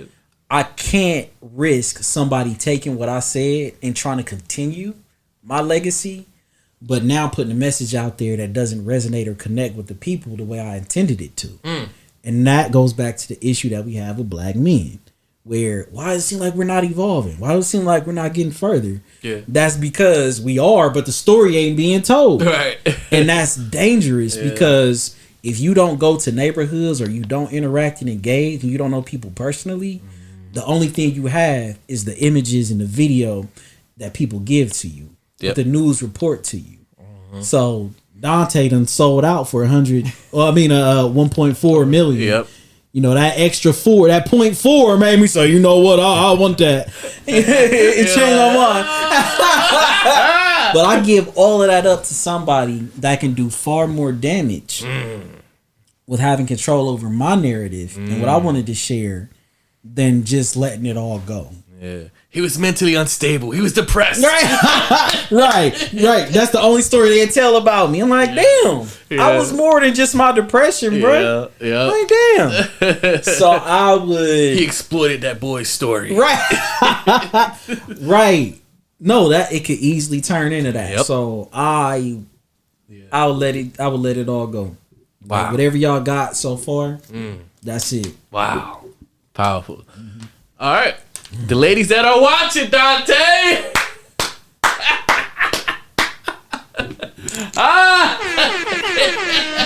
He's hiding behind the water bottle for people who are listening on iTunes, iHeart, Amazon, Spotify. Do you want me to ask, or you just want to go ahead and get it out there? Go ahead, ask. Go ahead. Whatever the question is, go ahead. Oh, so the ladies that are watching or listening, and they like what they see, they like what they hear. They like that you apologize for the hearts that you broke. You're reformed. Seems like a great candidate. Seems like a great guy. He has a head on the straight. He got his platforms. He's doing good work in the community. He mentored the boys. He cares about black love and black people and black boys, and such a great role model to have. Is Donte available? Are you on the market?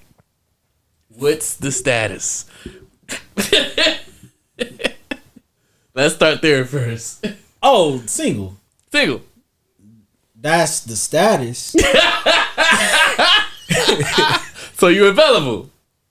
See, that single and available are two different things. Just because it's single doesn't mean you're available. 100%. So no one can slide in the DMs. Look, None of you this can, fine you ladies can out slide here. in, Okay. but you might be sliding out too. Cause I am a unique individual. What sound was that? That was gunshots. That was good. I'm a unique individual where Yes. what I've learned throughout my relationships is I'm very capable of having someone's attention, really feeling me, right? Okay. But after a while, I can do things that can upset the woman that I'm dealing with at the time, or dating, or talking to. Yes. So I'm learning about that. So what I'm saying is, Proceed with caution. proceed with caution. I'm not saying I'm a bad guy. What I'm saying is I'm realizing that I'm in a space where I have to do that inner work before I allow somebody into my space.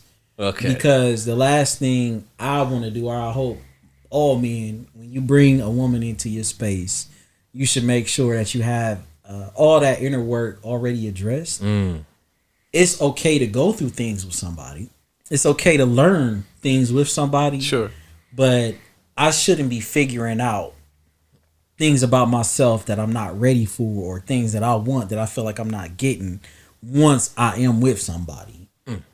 You feel me? Got you. I shouldn't be there. I feel like at this age, I'm like, I'm beyond that, because I don't want to deal with that. Right. I'm like, why didn't you tell me about this? Why didn't you tell me what I was dealing with? So I'm being courteous, letting it be known, like, look, good man. As far as mate, I might not be the best mate right now. Best partner. this is everybody in general. Go ahead. Who wants to say they not a good mate, a good partner? Everybody wants to present the best Everybody, self. everybody. I'm the perfect person to be with. I got this. I got that. This is what I bring to the table. You know, all those conversations. Yeah. But sometimes people don't want to be with you. Sometimes people don't like you, and things that you like about yourself might be the deal breaker for somebody else. Mm-hmm. The part of you that makes you feel like this is something everybody would appreciate and love. Yeah. That might not be what the person appreciates and love the most. And you probably not giving them what they need. Mm-hmm. I realize that I can be that person. Yeah. I'm not this perfect person just because of my status and the things that I've done or the things that I do. Yeah, because that's the perception. That's the perception. It's a part of who I am, but it's not everything I am. Yeah. I myself have things I need to work on. So when it comes to the relationship, proceed with caution. Proceed with caution. That's all that's just being real. You know what I'm saying? I'm learning my lesson. I'll leave it at that. Last serious relationship you had. How long ago we talking? How long ago or how long was it? Yes. When did you break up with Brittany? We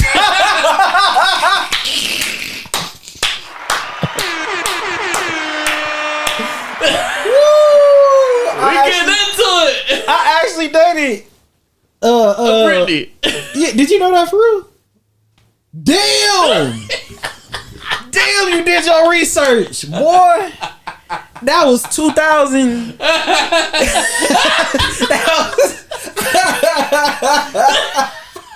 We got him. We got him. Yo, this is crazy. Woo, you took me back. Yeah, good times with her. Broke her heart. Good time. Fucking scumbag. Fucking scumbag. Yo. So, man. Shout out to Brittany. That's crazy. Round of applause for her. That's crazy. The last serious relationship Yes. How long? I'll say I was dating. So really no real last relationship. Really no, like I've just out there playing. Or the field. I'll say this: there's times where now that I'm older, I can look back on moments where I was like, "Yeah, I'm in a relationship," and I realized I was dating, or there was nothing ever said about where we were. Okay, it's like, oh yeah, we together, like we're official. We official, yeah. But nothing was talked about. Just kind of seeing each other. Yeah, go here, go here. It's like, wait a second, this ain't no real relationship. So the last time I was seriously dating was like 2020, early 2022, end of 2021. I'm trying to the timeline. It's fuzzy. Around the time you're shooting documentary for. Mm-hmm. Yes. Let's get into that. Yeah, let's get to the documentary.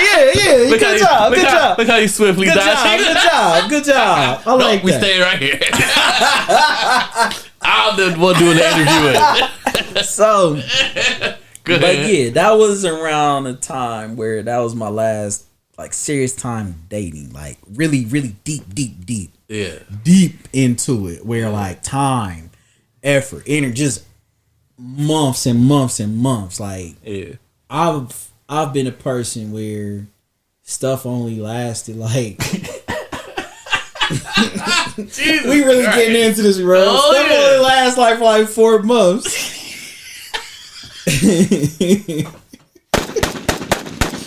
But I gotta be real. I gotta be real. Hey, I'm at that point now where I'm like, yo, bro, you gotta stop this process of this stuff that happens where you engage, you cool with somebody, but then as time passes, and I'm learning, like I said, the way I live, I have a very inconsistent life when it comes to another human being. Yeah.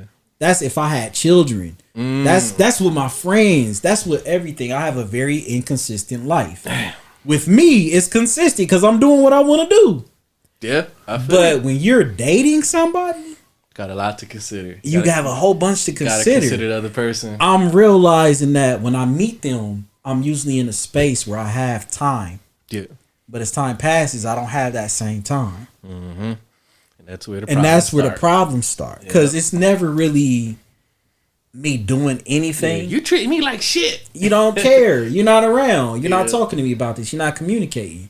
And I'm like, I gotta understand and respect that. But at the same time, now that I'm becoming more wiser, I'm learning to communicate. Yeah. Let it be known, like, look, this is the stuff that you like about me. Yeah. This is the stuff that might keep me away from being around you. Yep. You know, you gotta really understand this process, and I'm a one-man army. You know what you signing up for. Yeah, I'm a one-man army. Everything I do, I'm the interviewer, the documenter, the author, the speaker, the mentor. I'm driving myself there, driving myself back. I'm doing all of these things. So, and I'm not. And I think sometimes some women can feel like, oh, you playing games because you deal with guys that ain't doing nothing. Oh, y'all was busy. Yeah. I'll really be busy. Right. Busy and you ain't doing nothing. You ain't got a job. You wasn't shooting that long. Right. You know, but like, come on. Nah. You put hours into this. So that's something that I realize women have been through situations where a guy like just slowly start drifting off and ain't communicating and talking for whatever reason. Me, I really have so much stuff going on that I really can't be that consistent all the time. Right. But I realize I could do a little bit better. But I'm so used to doing things on my own. Yeah. I've never had to consider a human being on a consistent level. Yeah. It's always been when I see you. When I don't. So for me to move forward and to continue dating without pissing women off,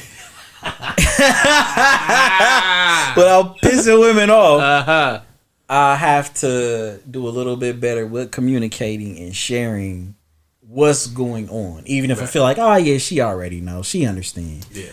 I gotta communicate. I'm not gonna be able to talk to you tonight because I am editing this video. Yeah. Editing. You know how many conversations I had to have about editing and how it worked? They don't get it. Don't nobody understand editing.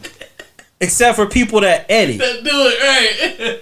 They're like, what? This ain't no TikTok editing. This ain't Instagram. Like, this is full video. This is 5 minutes worth of footage. Take days sometimes. Man. You trying to figure out, is this the way I'll start? Dang, can I use this later on? All right, dang, I see a clip that the sound go out before this part in, but I want that to be connected to the music and the point that they make. You see what I'm saying? That's what be going through my mind. So I'm sitting there thinking of all of this stuff, and they think, "Oh, you don't want to talk to me, or you're not I'm communicating with I'm talking to myself right now. I'll talk to you in a little bit. I gotta figure out how to edit this. So it's not. I don't want. That's why I'm like, proceed with caution, because I don't want anybody to feel dismissed. Yeah. I'm good at making women that feel connected to me and that I'm dating feel like they're being dismissed. I've done that a lot of times unintentionally. Now that I see the pattern, I realize, all right, Donte, that has to change if a woman is giving you her time and is interested. If you start anything, either you let it be known, I don't have the time, or if you do start, make that time. There it is. So proceed with caution. Woo! Yeah. There it is. Bruh. Oh yeah. All right, we're gonna wrap this up with our last segment. Guest to guest quest bowl. As you can see right there, there's a red bowl next to you. You remember this game from last time? I remember. You remember my response? I forgot what your question that you got was. I forget. I don't remember, but I got because it was some weird. Remember, I got kind of mad because I was like, when people ask questions like that, it be just the most outlandish, unnecessary question. Because the person that interviews, I'm like, I gotta study the person, I gotta learn about them. Right, this is like something flat, just like really. And so go ahead and grab that bowl. So for the people who aren't watching, don't draw nothing yet. I'm gonna explain to people how this works. So this is guest to guest quest bowl. So during this segment, this is the final segment of the pod. So For those who aren't watching on YouTube, I'm gonna try to do a play-by-play here. Set up for this one. So we have a red bowl here where guests that come on the show, they write down random questions for the next guest to come on to answer, and they all are thrown into a random red bowl I have right here, full of just questions. And also, listeners, you can submit questions too. Don't. If you want to send questions into the show and have them thrown into the bowl, that is crawltalk5@gmail.com. All right, so I'm gonna do a play-by-play here. So you could draw as many as you want. You could draw 1, 2, 3, whatever. So draw. Don't look. I ain't looking, bro. I'm not. I see you looking. I'm not looking. I'm not looking, man. So give it a nice shuffle. I'll just take a picture of it real Go quick. ahead. You know, post this for the Instagram and whatnot. Like, look what he got me doing, y'all. Look what homie got me doing, man. Guess quest pool. Yo. Alright. So you go draw questions randomly, read out loud, and answer honestly. You cannot put it back and say I want to do over. You gotta answer what you got. Just one or multiple? You can do as many as you want. You can do 1, 2. You pick a number. Go ahead, pick a number, bro. I'll give you 2. You can do 2. 2. Alright. I thought he's gonna do the genie number. 3 wishes. Yeah. Alright. Alright, so he got one. It's the first one. You silly, bro. By the way, I don't know what the fuck is in there when he got whatever. Read out loud and answer honestly.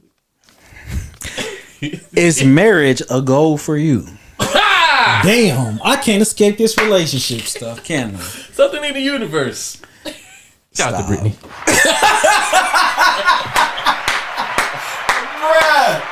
I'm mad. That was like 2000. Damn. I know. That was like 2008, bruh. 2006. Crazy. All right. You know how research goes. Is marriage a goal for you? Okay. Damn.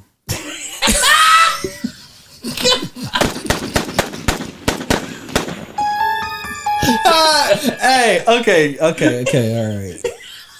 Yes, it is. But it's real easy to feel discouraged because, like what I was just sharing with you, I'm like, dang, I want to do better. I want to make sure that I have everything that I need before I introduce somebody into my space. And I'm the type of person where there's a process getting to know somebody where I need to fill them out. I need to meet their family. Do they want kids? Like, how far do they want to go? And what's their life goals? If I can figure all those things out and feel comfortable with somebody and I feel like I'm established enough, then I will be in a space where I'm like, yeah, I'm ready to get married. But as of right now, I'm like, yo, I can't see it right now. Gotcha. Eventually, yes. Okay. But I want to make sure that I make space for somebody before I start thinking deeply about marriage. I respect that. You feel me? I respect that. Yeah, so that's Solid. That's solid. That's All right, go ahead. Get one more there. You ready? Go ahead. I got one more question. What makes you fly? Oh, okay. I like this person. Make it easy. I feel the words of affirmation. Like, I don't have a choice. Like, what makes you fly? Yeah. I say my ability to listen to people and draw stories out of them. Of course. I say a lot of us grow up in spaces where we just want to be heard. Yeah. We just want to be seen because we didn't have it when we were kids, right? Being able to listen to people and understand that it's different forms of communicating. Yep. I know when it's time for me to speak to make somebody else feel comfortable to speak. I also know when it's time for me to be quiet and to allow somebody else to talk more than I am. Not everybody has that skill. Yeah. And I believe that's something that makes me fly. Nice. Wherever you are, I appreciate you for not asking me no relationship questions. Damn. I love it. Oh, man. All right, well, at the end of this show, you got to add some in there once you wrap up. I will. Donte Woods-Spikes, everybody. Here on the show, man. Phenomenal work he does. Great dude. I mean, just Class act. I appreciate that, bro. I appreciate that. Any last words you want to leave the people with as we sign off here? Anything you want to tell the people? Anything you want them to look out for you? Anything that we should look forward to? Any parting words? I honestly, like I said, social media is the best way to keep in touch with me. Everything that you got going on. It's so much stuff that happened in my life that I don't be knowing what to tell people next. All right, this is coming next. So. Yeah, I will say the main thing, and we probably do need a part 2. My book. Working on the book. The book is done. And I've been doing a lot of speaking about it recently. Word. So it's opening up a lot of doors for me unexpectedly. So yeah, definitely come back when the book drop. We'll definitely, talk about it. Definitely be looking out for the different speaking engagements coming up about the book. It talks about my time as a black educator in the school system and working with the kids. Yep. And my hopes with the book is to have information given to me through conversations and dialogue. That way I can take that information and take it to policymakers and people that make decisions on what happens in schools. Love it. So they can better support the teachers, the parents, and the students. Oh, that's fire. Yeah. Gotta salute that. Oh yeah, definitely when that book drop, definitely have you back so we can discuss it in depth. It's out already. It's out. Okay, I gotta spend time with it then. Yeah, I know you gotta do your deep research, finding 2006 stuff. Yeah. You know how research works? I got you, man. I already know how it works. All right, let the people know where they can follow you again so they can stay up to date as you release stuff, as you put out your work and all that stuff. Go ahead and plug away again. So once again, Facebook is where I'm most active. That is Donte Woods-Spikes, DONTEWOODS-SPIKES. www.DonteWoods-Spikes.com if you are interested in doing business and booking me. Facebook and Instagram and Twitter. That is Dante's Eyes, DONTESEYES. And you should be able to find me at one of those places. That's where you always be able to have access to me. There it is. Love it. If you fuck with this episode, if you did not, that's a problem. You tripping. Good stuff right here, man. You Good tripping. conversation, right? Go ahead, subscribe, like, comment, share, all that good stuff on the pod. Follow us. Everything is Cloth Talk Podcast. Yeah, man. We'll see you on another episode. Peace. Peace. Wait. Let's get Jerome.